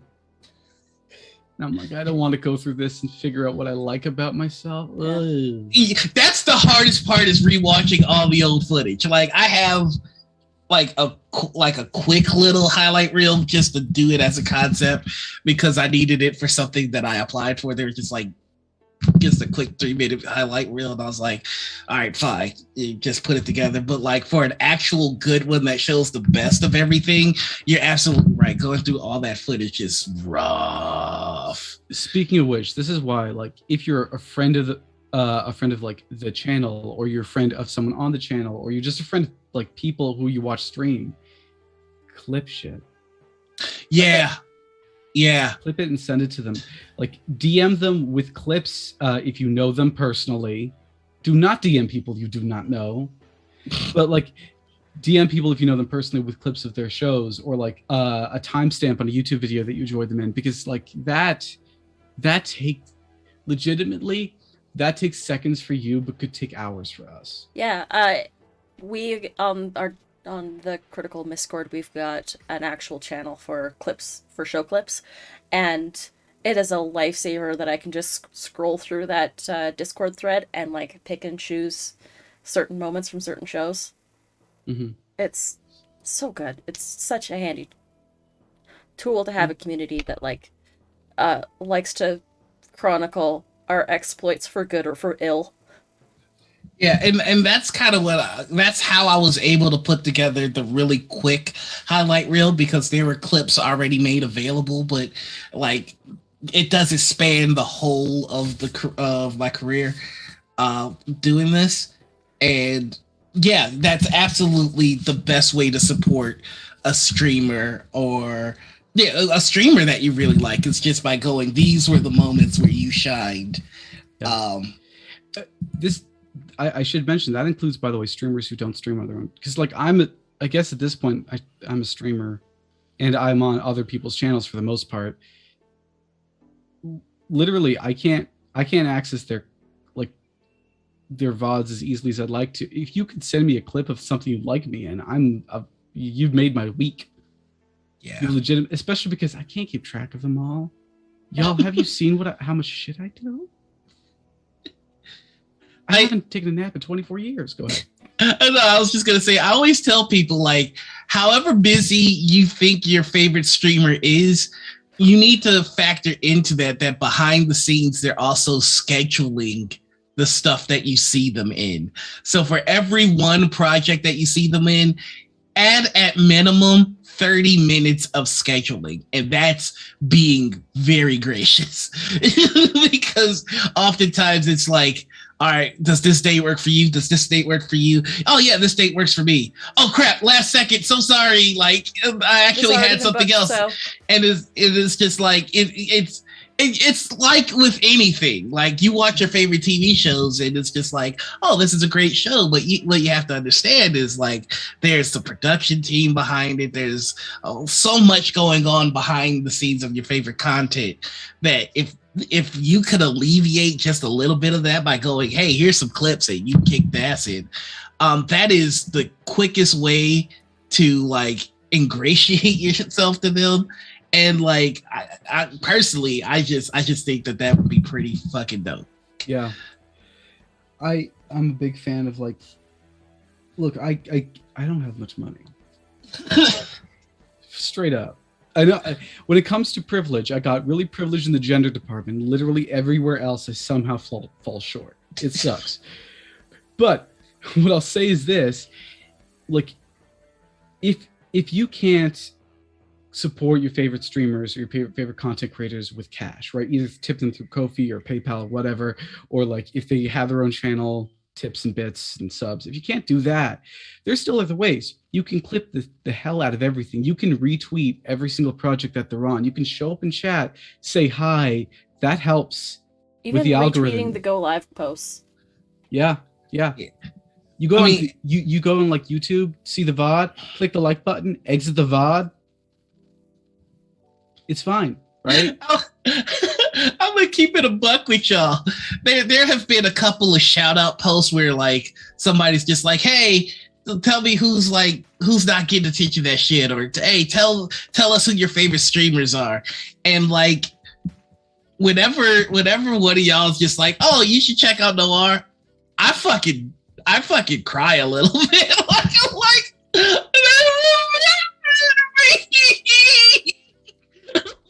I'm not even going front. Senpai noticed me. The other day, like two people recommended me on like Orion D Black was asking for, you know, who do you think is being slept on? Two people like mentioned me by name, and I'm like, oh my god, right. Oh my god. I didn't know my heart could beat that fast. Oh no. And then Bree did it because Bree hates me. Yo, Bree did it, and I'm like, I was gone. I was like, how dare you excellent, amazing person, you like. Let's talk about Bree for a second. Like, talk about the third member of our partnership, our throuple.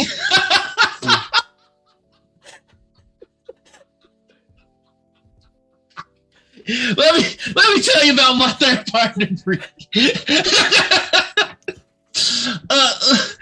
I have never seen somebody work so gosh dang hard and consistently do so with an unfair amount of just hardship and hate, but still shine through with just so much brightness and personality. Like, I get to be a Bree hipster, and I'm so proud of this. Like, I was a fan of Bree before Bree was like really out here killing it. Y'all just get to the game late. Like, the way I found Bree was Bree had a post a while ago about like how Black History Month is like, we celebrate Black people for Black History Month and then kind of forget us for the rest of the year.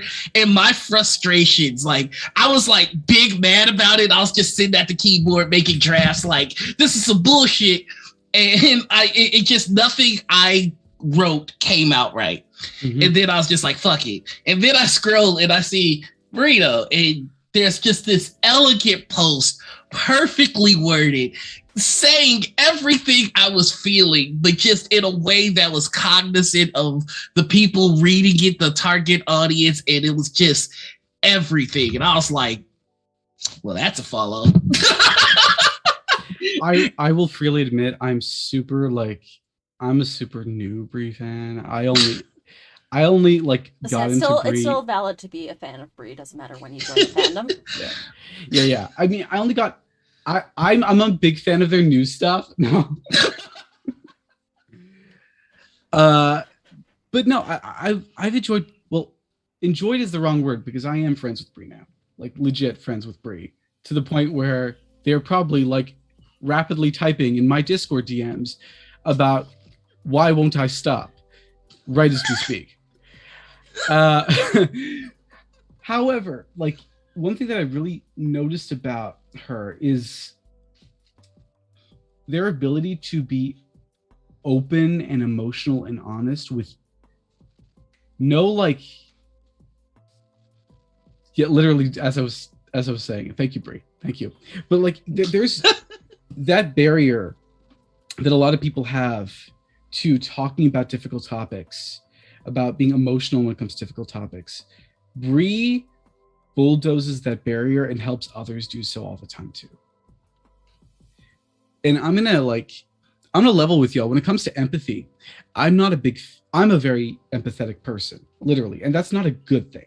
That's a dangerous thing. Empathy is like good in some cases, very, very, very dangerous in others. But Brie's one of those empathetic individuals who knows well how to use it effectively and how to not make people feel like they're being erased in favor of one person. You know, when some people are like mimicking emotions, which is a thing with empathy, you know, and a lot of ADHD people do it for this reason. They almost center themselves to the point where the other person doesn't exist. You know? Yeah. Brie's never done that, despite the fact she is so fucking empathetic. And that is a skill. That it takes work. I'm not good at it. I'm working hard on it. So like, yeah. I absolutely like Brie is that friend. Like they will check you in the best way possible. Absolutely, it's constructive checking.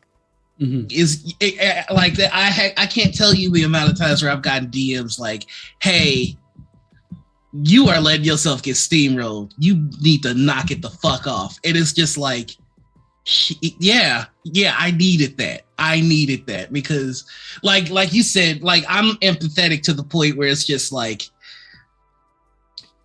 I'm so focused on what other people are feeling that I will discount myself. Mm-hmm. Mm-hmm. And that is something that Brie won't let you get away with. Like Brie will not let you get away with not considering yourself or your safety. Like in a situation, like very recently, I was in a Twitter kerfuffle where somebody came at me, and I was so focused on like trying to see their points, like maybe I did do something wrong. Like I needed somebody like Brie to hop in and go, no, this is an assault, and it's very weird to need somebody and to have that person in your life. Yeah. You know?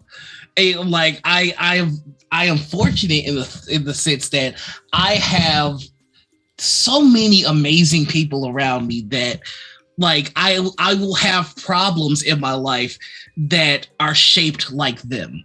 Like they're the perfect solution to help me, to give me what I need to face those problems. Mm-hmm. Like, you know, I have plenty of Anita shaped problems where Anita will be like, hey, this is something. And I'm like, oh, that's exactly what I needed to hear. I have Brie shaped problems where it's just like, oh shit, that's exactly what I needed to hear. And like I've got bright shaped problems, and I just have like all these amazing people in my life. I've got Latia shaped problems, but that usually comes with an ass kicking. Like it's just I'm very blessed is all I'm trying to say. And that I love my friends. Yeah. That's it. This was supposed to be the Dark Rose. I was gonna say, all I have to say about Brie is that Brie is the exact definition of charisma and character. Mm-hmm. And what I mean by that is that Brie is such a force of personality, and you have no choice but to listen when they talk. Even when they're reading Sonic fan smut. Just everything they do is always done with a sense of humor or a sense of accountability. Everything they do is just so amazingly genuine. Yeah. I hope y'all know we finna pay for this. Like, please don't get us with it. Oh, yeah. But here's the thing. Look, okay, real talk. CW, self-harm. I have engaged in the past, and if this is the price, I will take it. Hit me. And Bree knows that too. Yeah, right? Bree knows that too. That's the other thing, right? Like Bree notices habits of mine. Not really like me being bad, but me being like, oh, something is terrible. Let me cut myself down. Right. And I've noticed habits in them too. I'm not saying that this is a one-sided friendship. Mm-hmm. Oh, yeah, absolutely not. Bree will she's the one of the few people who I know who won't say like, oh my God, stop. Unless she knows that I'm being joking. She'll say, do you need to talk right now? Because that's not. And there are a few people in my life who've been like that. There are very, very few people, and there are very few people I trust like that. It's not just Bree. There's a couple other people, but I think anyone benefits from getting to know Bree, even if you get to know them as just a viewer, which is something that I did in the beginning.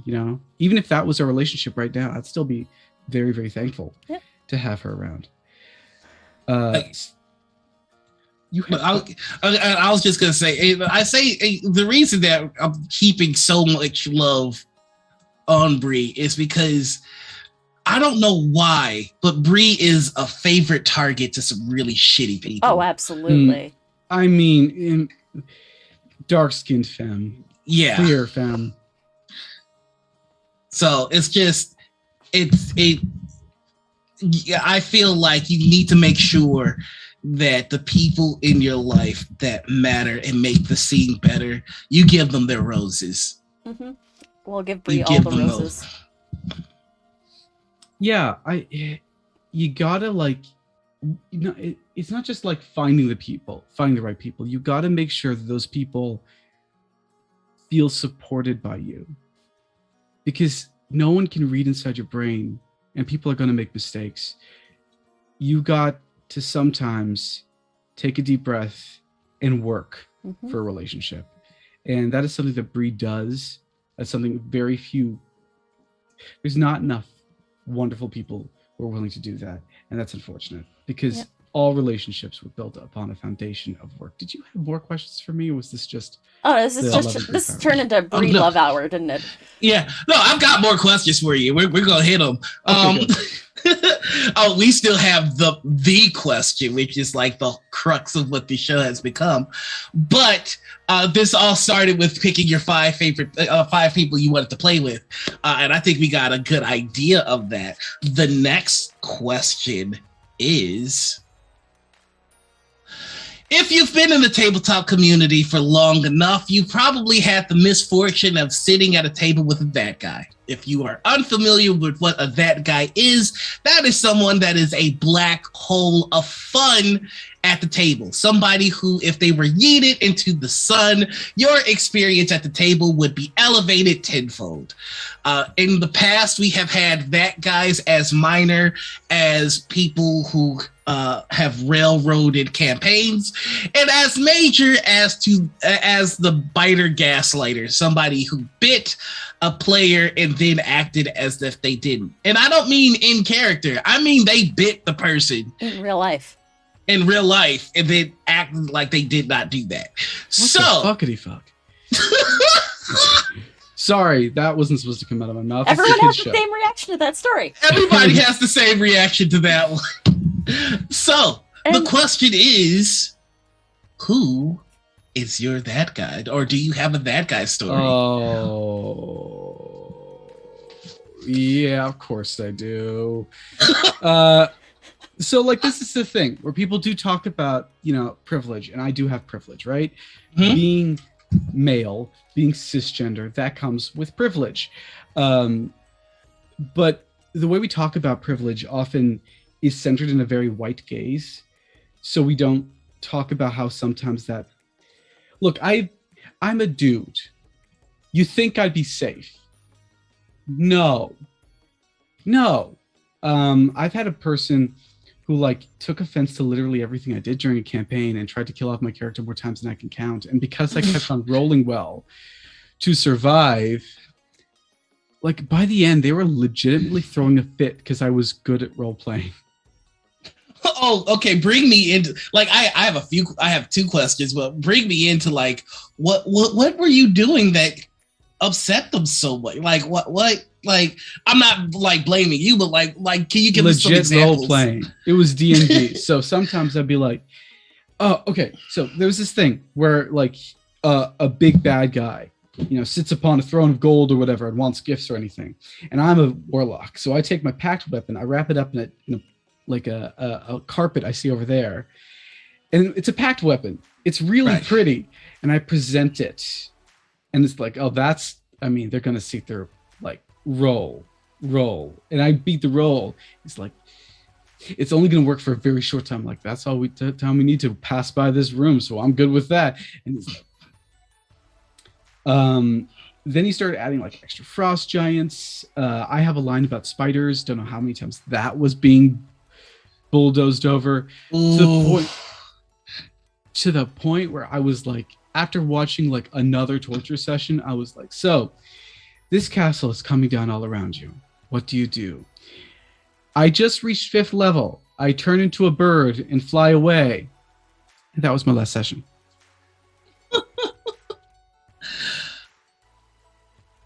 Yeah. This is my GM.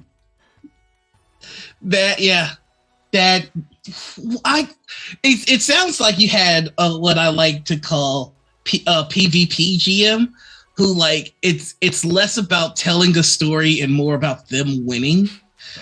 But Bo does have a question here, which is another torture session where there are multiple. Well, we were around evil races like kobolds.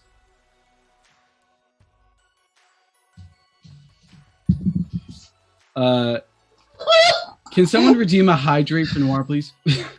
Why? What? Okay, so there's a number of red flags there. Oh, really? Evil races, like okay, yeah. I'm gonna guess puppies and ultimately harmless. You can't convince me otherwise. Mm-hmm. Well, there's no such thing as an evil race. Yeah. Just in general, but okay. Like, why though? How long did you play with this person? This was the very first long-term D&D game I was involved with. I wanted this. This was after I watched, I think it was maybe a couple, I don't know how many weeks Critical Role went on, but it was like about a halfway through the first season. I was like, I'm gonna get it. Wild. Yeah, I know. I'm gonna get it. I'm gonna be that. I'm gonna like actually play a tabletop game. I've wanted to for ages. I never thought they were for me, because I'm different and I'm brown and I'm queer and I'm finally accepting that about myself and I'm Muslim. But you know what? This is gonna be fine. It's gonna be great. It's gonna be fine. It's gonna be great. It's gonna be fine. And then I entered like a D&D campaign. I was invited in. I got like there was a meeting for it. And in the beginning it was fine. And then it kept on going and going and going. And then 3 months later, I was like, I don't look forward to these games. And I don't feel like I can role play in them. I feel like I'm just rolling dice and crying. Internally. Wow. Both the rolling dice and the crying. Like, I have the unique perspective of having GM'd a game with you in it, and holy fuck, they missed out. Yeah. Holy fuck, they missed out. Like, the purpose of the That Guy segment is to, one, kind of show people who might be just on the verge of whether they want to jump into the TTRPG scene or not, to show them, like, yes, there are risks, but it's also filled with cool people. That's why we make sure we bring on cool people and we have them talk about their experiences so they can go, wow, if even somebody as cool as them has faced this, then I know that if I'm facing it, I can break away from that and find cool people. And also it's to show, like, if you are if you're an asshole, if you're that guy, and you're watching this, I want you to understand that by exhibiting that behavior, you're missing out you're missing out because you were quickly, like, your performance was one of the best I've ever had in a game. And I mean that. So, like, you and Bree exhibited those characters so goddamn well. Like, that is forever in my lore. Like just So yeah, don't be a that guy. Not only because empathy, you stupid fuck, but like also you're missing out on some amazing storytelling. Of Jesus Christ! Try now. I'm not being nice. I'm being honest. That's the thing. No, that's true. I can confirm, as a person that was also in that game, you and Bree were fantastic. You especially. Some of the conversations that you had with our characters was just characters that I don't think would have happened if it was an NPC or if it was a character that was played by anybody else but you. You brought such life to that character. Yeah, I was just going to agree with Chris. I haven't seen you miss. I have not seen you miss yet. What if you was anybody else? Legitimately, that's like, there are very few people who I would play a married couple with. I'm not going to turn this back into the Bree Power Hour because I know that Bree's going to, like, literally, if I do this one more time, she's going to cross the border and come for me with a crossbow. Just a big ass don't in chat. You dare. Here's what I'll say about performances, because I know like a lot of people really are. This is the thing. When I was invited to roll for it, I was like, okay, someone view me from outside. This is a 4-episode thing. This because I was first on for The Hungry Dead, which you can find on their VODs. Go to Roll For It on YouTube. You can find them there. Great game. But like, this is like a person who's really wanted to work with me for some time. I feel like this is kind of like a friend thing. When I got invited back again for Mage, I was in dead shock. I was like, compared to the other people, I'm not comparatively popular, and I have not had a long history with this channel. And I kept on realizing like, oh wow, people like me, and I've been in a constant state of that for ages, especially after I got some more recent news. But I'll say this for performances. Couple tips that anyone can learn. 1, stare into the camera when you talk. It's weird, I know, but it does so good. 2, take a deep breath. Well, take a half deep breath after someone speaks, unless you really want to cut them off. And make sure you're only doing that sparingly. And 3, trust yourself. So if I may, those 3 things that you explained, I think you just broke down why your performance was as amazing as it was. Because one of the things a lot of people have a hard time doing well is to play someone with authority. That's not like someone that has authority, but isn't an asshole. Somebody that realizes this is me, this is my position, this is my job. And there are lines that, as this being my job, I can't let you cross. Mm-hmm. But I'm still going to talk to you as a person. So just to give you a quick summary of the character that Werewolf played, he played a regent of the summer, which is one of the rulers of the Fate Court.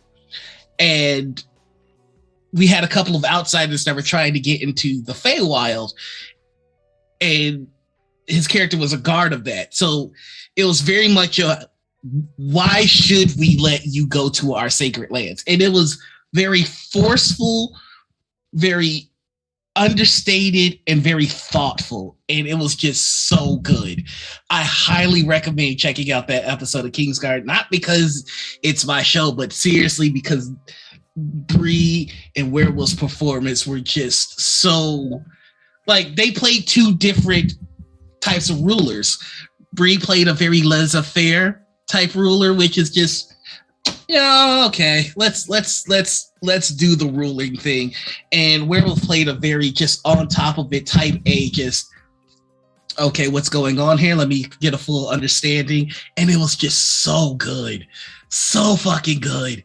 And the last thing I just want to say in general is that one of the things that I'm most proud of, just in my time in the TTRPG community, is that we have opened up a lot of opportunities for people to try this. And I don't think we have found a single person that was just like, I kind of want to try streaming, that hasn't been amazing. I know that Kind Ranger is actually the newest cast member on one of our shows. Yep. And I'm hearing nothing but great things about her performance. Kelsey came on, killed it. You know, AJ came on, killed it. Just if you are in a position to give somebody a chance, do that, because it's always, you're always going to be just wowed by people. In fact, the entire cast from last night's show, the game that I ran, other than me, all new to the channel, and they all killed it. I knew I knew Ranger was going to kill it because I met her doing a CPP game, and just outstanding out the gate. I'm like, when I heard she was streaming, I was like, good, do it. Like, yeah, they were great as our skateboarding mechanic. who ate blood. To get back to it now, to get back to the show here, I have a question for you. Werewolf, which is, if you were emperor of the TTRPG community and you could change anything about the scene, like you could be like, you know what, WotC no longer exists, or WotC does this and Magpie does this, and like you have one day where you could just make the TTRPG scene however you wanted it to look. What are some changes you think you'd make? Oh, good grief. That's too much power. This is a new question that I'm adding to the list. Okay. I would mandate that all projects done with any amount of funding have a sensitivity reader right at the beginning. Instead of a sensitivity reader, you get a sensitivity consultant who works with you to tell your story in the best way possible. Yes. Yeah, can we make sensitivity reading mandatory and not like a stretch goal? That'd be nice. The second is that I don't know how to phrase this one. Okay, streamed games need to have at least 2 people of color on it, and at least 2 queer people. And you cannot have, if both your people of color are queer, you still need more queer people. Yeah. And this very much includes people who are transgender. And safety tools are mandated at all tables and taught in the beginning of every single major book. Yes. A lot of people are like, safety tools aren't they're tools, right? They don't fix problems. They're there to target problems and try and ameliorate them. But teaching people that right from the beginning changes culture. That's what I want to see.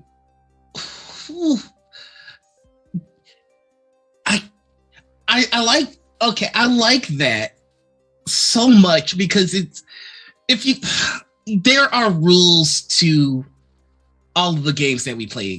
D&D has its own rule sets. Powered by the Apocalypse has its own rule sets. Pathfinder, all that. But I do love the idea of a universal safety tool rule set. Mm-hmm. Like X and O is the same in a Magpie game as it is in a D&D game, as it is in everything else. It's kind of like how fouls exist in football, basketball, soccer, and most sports. Mm-hmm. It's just like if you understand the concept of a foul in basketball, you kind of understand the concept of a foul. And like, I'm gonna guess hockey has it. Yeah. The ref will whistle. Yeah. So like, I feel like, yeah, that if we teach that at the start of every system, it's culture. Mm-hmm. For every system. So like, if I throw up an X flag in any system that I'm playing, everybody at the table immediately knows what it is. So flag on the play. So yeah, I love that. Yeah, I'm really impressed by games that integrate safety, like Bluebeard's Bride. Mm-hmm. So one of the possible ways when you shiver with fear, things get worse. Ask your player how things get worse. So you're helping them dictate the terms, right? And that's built into the system. It's not a tool so much as it's a consideration. And doing such encourages safety play. And I value that. I value really targeted, specific safety instructions like that. However, I think having a bit of a universal culture would do wonders, just because it does two things. One, it forces people to think a little bit more about their own safety and the safety of others, because you need to know what that means now.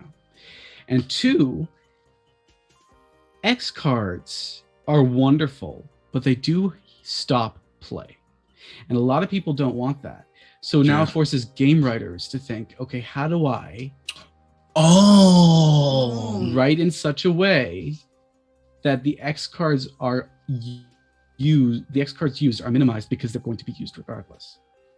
How do I write a bit safer? How do I write play to be guaranteed, like a bit better written so it is safer? Yeah. Sometimes it's not possible. Sometimes it is. And like, I feel like that would help encourage that kind of thought.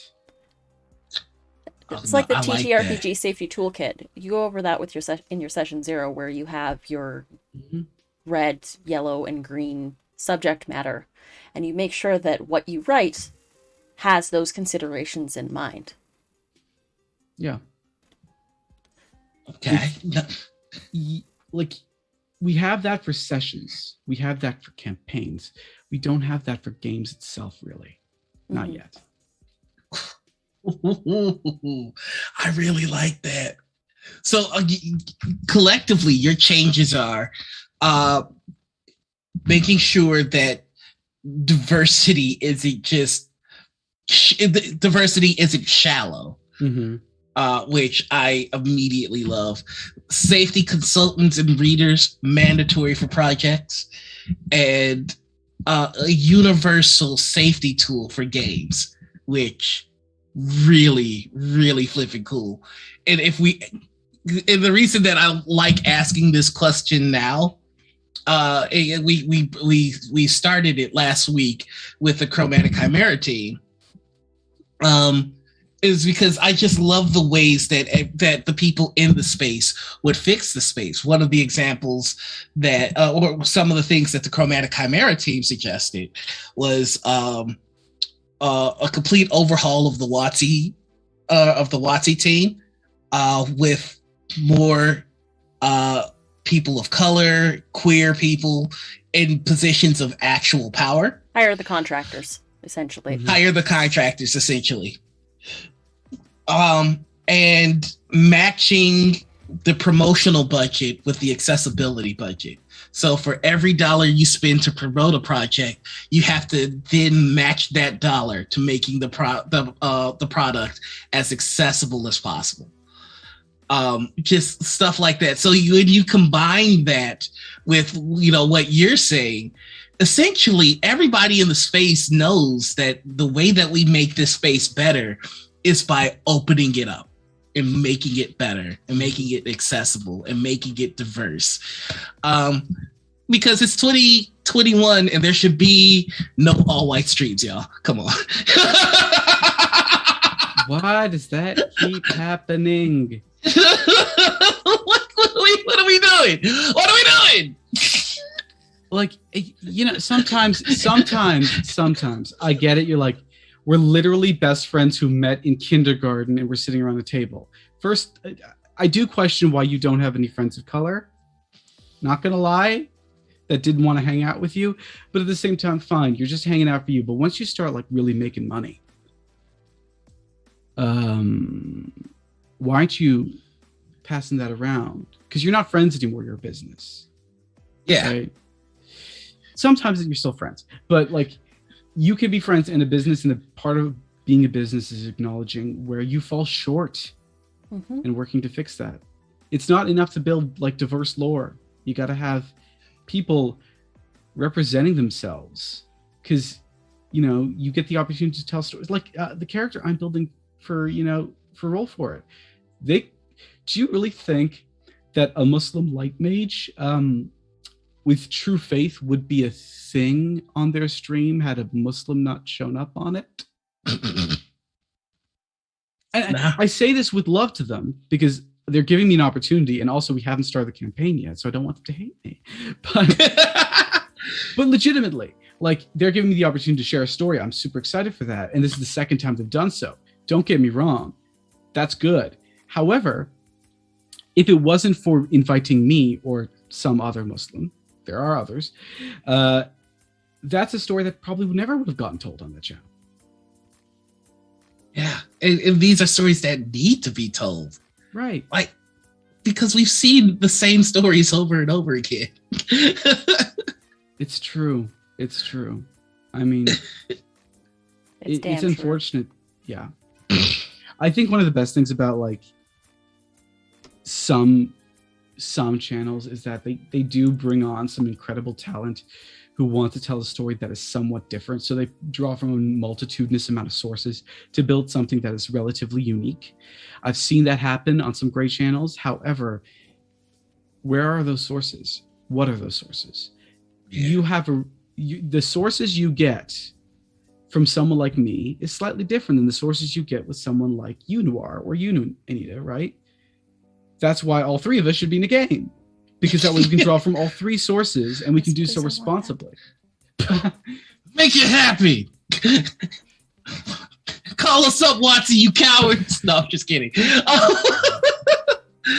I mean, yeah, I love, like, that's a reason that, like, you know, during break I was telling you, like, I love this conversation because, like, the culture you were raised in and the sources of entertainment that you've partaken in and all of that are so key to who you are, and I love the way you express that.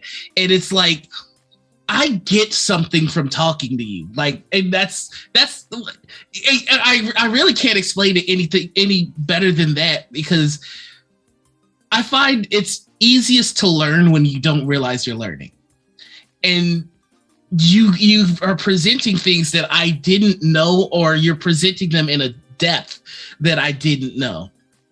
And like, this has been such a fulfilling and satisfying conversation. That's why the first half of our talk was just about history and theology, like in how it relates to TTRPG, which isn't a conversation that you can have with somebody that has all the same understandings as you, right? Like, it's just like I was raised in Christianity, and so here's what I know about it. You're like, well, this is what I was raised in. This is how Muslims see it, and we're able to look at it together and go, oh, here's the interesting from what I know, and here's the interesting from what you know, and it's just fulfilling, and there's like no competition or anything like that. It's just learning about somebody else, and that's how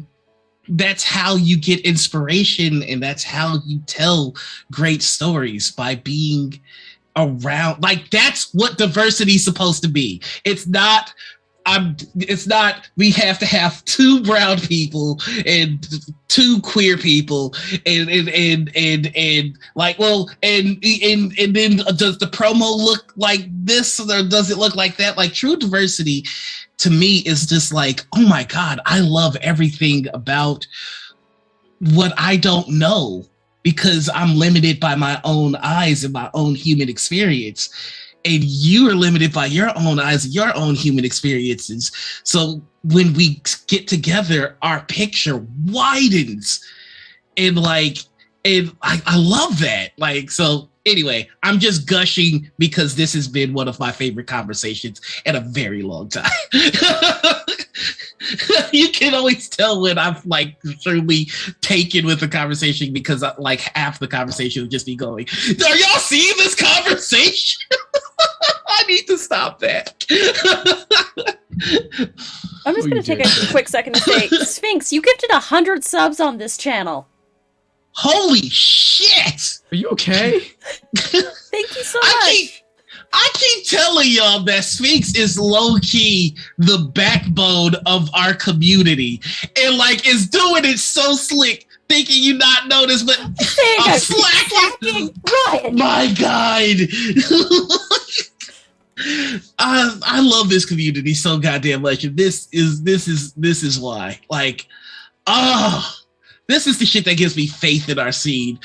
In the face of people going, well, I want to play a PLC.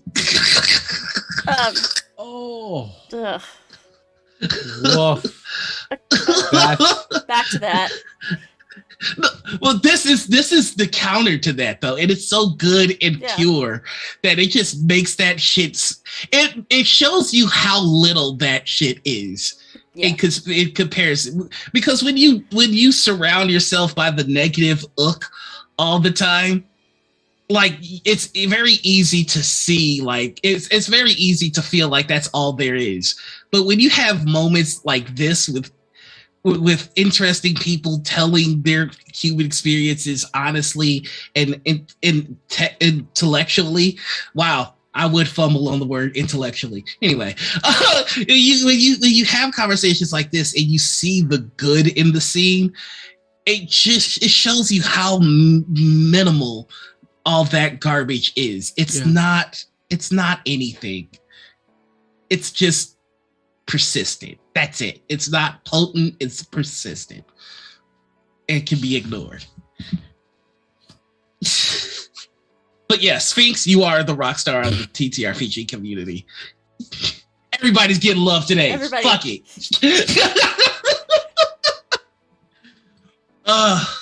So on that note, those were all of my questions. Did you have any questions, Anita, before we land the plane? Here we go. Dream campaign. What's your dream campaign? In what fashion? I mean, what is a story that you have not seen told on stream that you would like to see told? Oh dear, oh dear, oh dear. That is a difficult question. Oh. That is a good question. Yeah, I know. I'm caught on it. I just started running mine. Oh, look at you. I mean, there's a couple. Like, I want one of my, like, so I'm a big horror fan, as anyone who knows me. A horror TTRPG fan. I don't like horror movies for some reason. But I'm a horror TTRPG fan, as anyone who knows me knows, and has seen my work knows, and sees what I get casted in knows. But I want to see a sci-fi horror. I want to see more sci-fi horror, and I want to see a story about what it's like to walk amongst the bones of an ancient space battle. Like derelict ships everywhere, the creaking of hulls as you try and walk on this thing that does not hold oxygen. I want something super atmospheric. I want to see something like that. Yeah. I like that. It reminds me of a one-shot that I have written, but I have yet to run. What Oh, system would question. you use? It's a question. It's a question. I don't know. I think Alien would be interesting. I also think The Expanse could be RPG could be twisted towards it, or even like modern age. But I haven't seen enough sci-fi systems to be certain. You know? Mothership is another good one that I've heard good things about for sci-fi horror, but I think it might be a little bit more body horror driven. Yeah, yeah. I that's the unfortunate bit. Like I think sci-fi has a slightly smaller space. Or when it's used, it's more of a sci-fi fantasy. So you see stuff like Star Wars. I love the Star Wars TTRPG, the Fantasy Flight TTRPG. I do love it. But you see stuff like Star Wars and Starfinder that are a bit more, colorful and eclectic, and they're not best suited for telling stories that are a bit more, dark and empty feeling. Because for me, one of the things I like about space sometimes is just how it doesn't and does sound.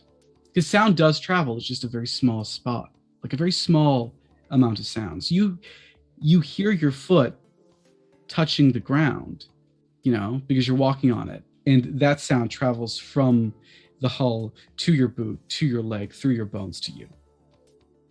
Right? But then there's also this silence from outside. Every light you see that's bright enough to be noticed is artificial, right? There's so much about it that's just the atmosphere of space I see utilized not as effectively, instead telling stories about worlds. And don't get me wrong, love stories about planets and worlds. But I want to see the story about aftermath. There's, a friend once asked me, what do you think it'd be like if we met aliens for the first time? And I'd say we'd probably get destroyed because we try to fight them. Yeah. And I come to the realization that in a world where we reached space sooner, the amount of wars we'd fight and the amount of cost that would have, and the fact that those bodies and ships would just stay there in the vacuum, perfectly preserved. Oh my God. Whew. That sounds like, So the game that I'm running right now is a rural supernatural horror. Nice. And it uses Fear Itself, which is Gumshoe based, so it's like detective mystery as well as that. And one of the problems that I have with a lot of horror games is I don't like how the sanity mechanic gets used. But in this game, it's stress. Like how you react to the stressors in your environment. And I'm like dialing back a lot of the, if this such and this such happens, if you have this much mental stress, then you have to spend time in a psychiatric ward recuperating. I'm not fucking with that part. Yeah. But it's such a good system. But anyways, this would probably be good for that as well. Fear Itself is a great... I've gotten to play... So for those who don't know, I was in a podcast. I did go by a different name at that time. That's my birth name. I go by my pen name now because, honestly, better branding. But you can find it Missing Annie Lee. I played a character in a Fear Itself game, and its stability mechanic is well designed, especially what happens when you reach zero stability. It's not... You don't turn into a Cthulhu or anything. Yeah, you don't randomly get a mental illness. You get pushed to the brink. Yeah. And then whatever you do in response, and there's options, which I love. Oh, there are options. Absolutely, there are options if you hit that. Fear Itself is a very, very good system. Yeah. I love to try that. You should. You should. What's your dream campaign? Yeah. Oh boy. Okay. So there is a very weird thing that I'm obsessed with that I love to death. And it's the SCP Foundation. And I'm obsessed with it because what it is very interesting, and how it came to be was very interesting, in the sense that somebody one day made a wiki about a monster, and then other people just started making wikis about monsters that were connected to that monster. And this has kind of been going on for some time now. And there's no true canon. It's just like, if you have an interesting monster idea, you can go to the SCP wiki and make a monster. And it's been going on so long that there are like storylines attached to it. Like, one of the storylines is that of SCP-001, and that's how the monsters are labeled. And the entire point of the SCP Foundation is that they find anomalies in the real world, or monsters in the real world, and they grab them, lock them up, and study them. And these wikis are from the perspective of the SCP Foundation, that like, okay, so here's this monster's attributes, abilities, and like they'll sometimes have fake interviews talking with the monsters or witnesses around the monsters. And that's how the storylines are kind of done. And it's gone from just being on the SCP Monster Wiki to like now there are YouTube videos where they act out the interviews and stuff. And it's just this whole community telling a story, and nobody is gaining anything from it, really. Like, yes, the people who do the YouTube videos are getting monetized and all that kind of stuff, but it's something that was made for the love of the story in such a sense. And the stories there are so good that like there really is no reason to partake in it unless you just kind of trip into it. Mm-hmm. And if you trip into it, chances are like you'll kind of dig it. There's a whole community. Like it's kind of crazy. I bring up SCP and Bo is just like, yeah. Alien Jace is also in there with you. Yeah. Absolutely. So I would love to tell a story of, like, I have a storyline in mind, but I'm not going to tell you that. But I would love to set a story about the SCP Foundation, about these individuals who go around finding anomalies in the world and containing them and categorizing them. I'm thinking my favorite part, it is the redacted. Like that'll be a thing that they do in a lot of a lot of that. That's a story tool they use in a lot of the entries for the SCP monsters. And it's a gag, but also it's a very powerful story tool because they'll tell you about this monster, and original origins of the monsters were found in ancient Greece around the time of blank redacted, where it was written down by witness A that they redacted, and then they redacted, leaving thousands dead. So it's just like, what happened? And there's a lot of room to tell great stories with it. I highly recommend looking up the SCP Foundation. It's fun to just read the stuff for hours. Yeah. But I want to tell a story in that world where it's very much the real world. It's very much you go outside, you go get McDonald's or do whatever you do, but there's hidden things around. Like there is my favorite example of SCP monster is Father Time, which is it's this guy who is immortal, and we can't explain why he's immortal, but his memory is starting to slip, and so he's misremembering things, like he knows everything, but he's starting to misremember things. Like, does Curious George have a tail? No, this Curious George doesn't have a tail. And if once he does that, we all do that. The Mandela effect. And so he's responsible for the Mandela effect. Like, yeah, Florida's always had that weird. It's the Berenstain Bears, not the Berenstein Bears.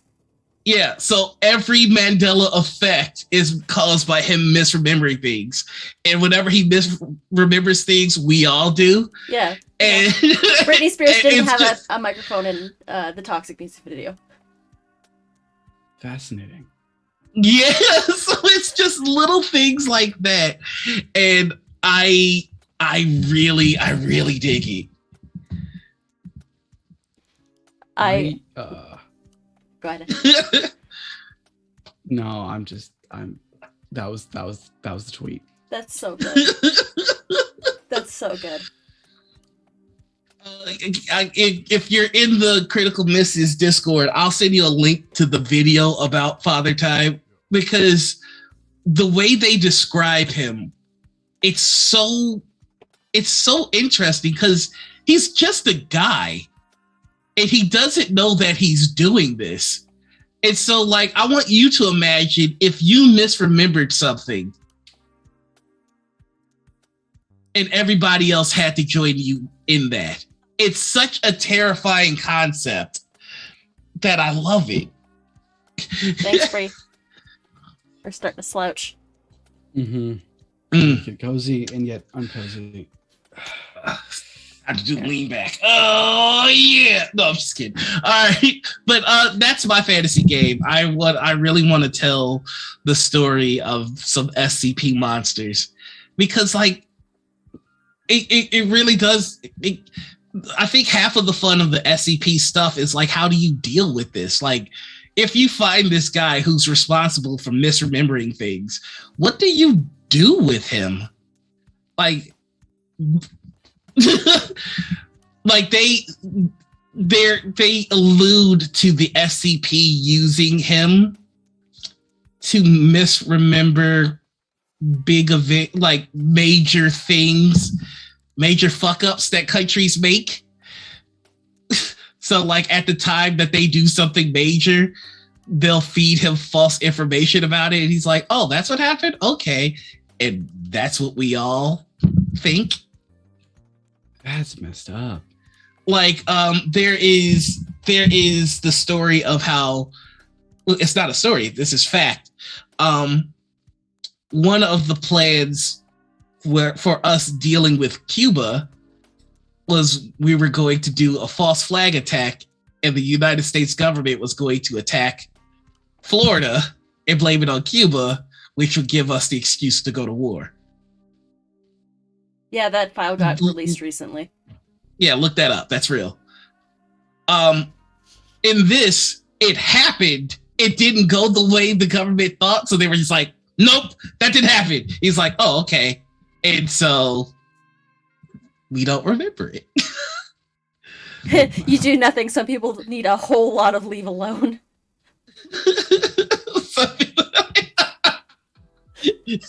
Tell me you're black without telling me you're black. All right, but yeah, that's my game. I think we're just about at time to land the plane here. I would agree with you there. I think we've had a really good in-depth conversation today. I'm very happy where all the places this went. Yeah, heck yeah. Oh, I just want you to know this is not the last time you're gonna be on this show. Like, that's not me. No. That's not me asking you to come back. That's me telling you you're coming back at some point. Yep.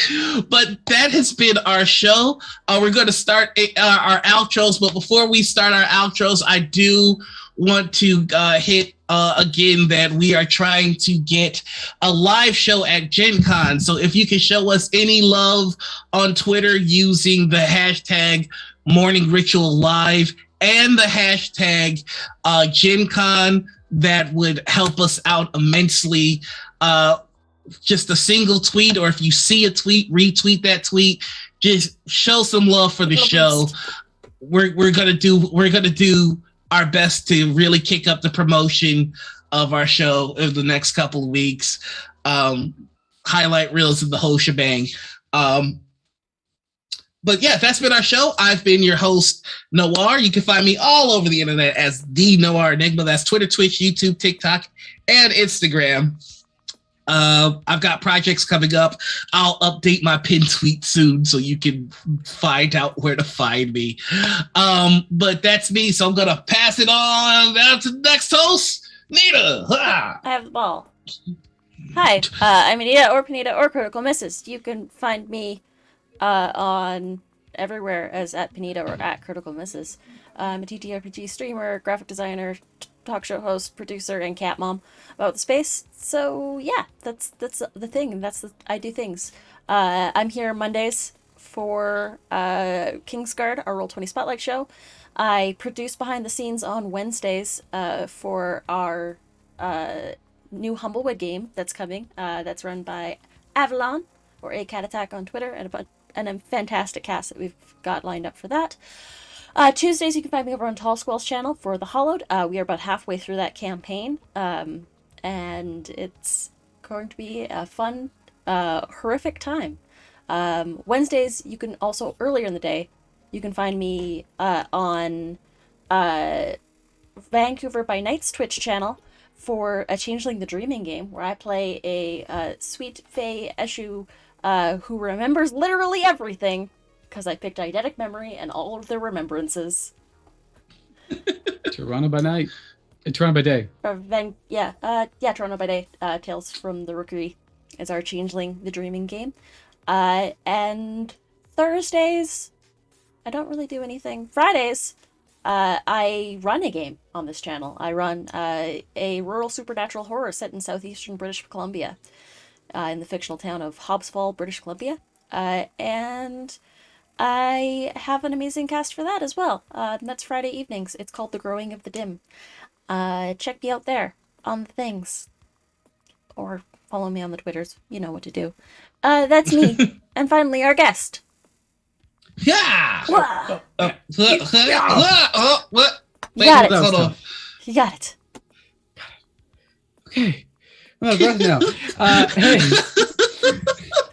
My name is Noordin, Kadir. My pronouns are he, him. You can find me online. I'm doing all the things at WerewolfFeels. I'm a TTRPG writer, cultural producer, cultural designer, cultural consultant. Thank you. Streamer, AP person, organizer friends of Roll Dice. Tons of stuff. I do tons of stuff. Where can you catch me? Yes. Where can you catch me? Yes, you can catch me. Starting next Saturday.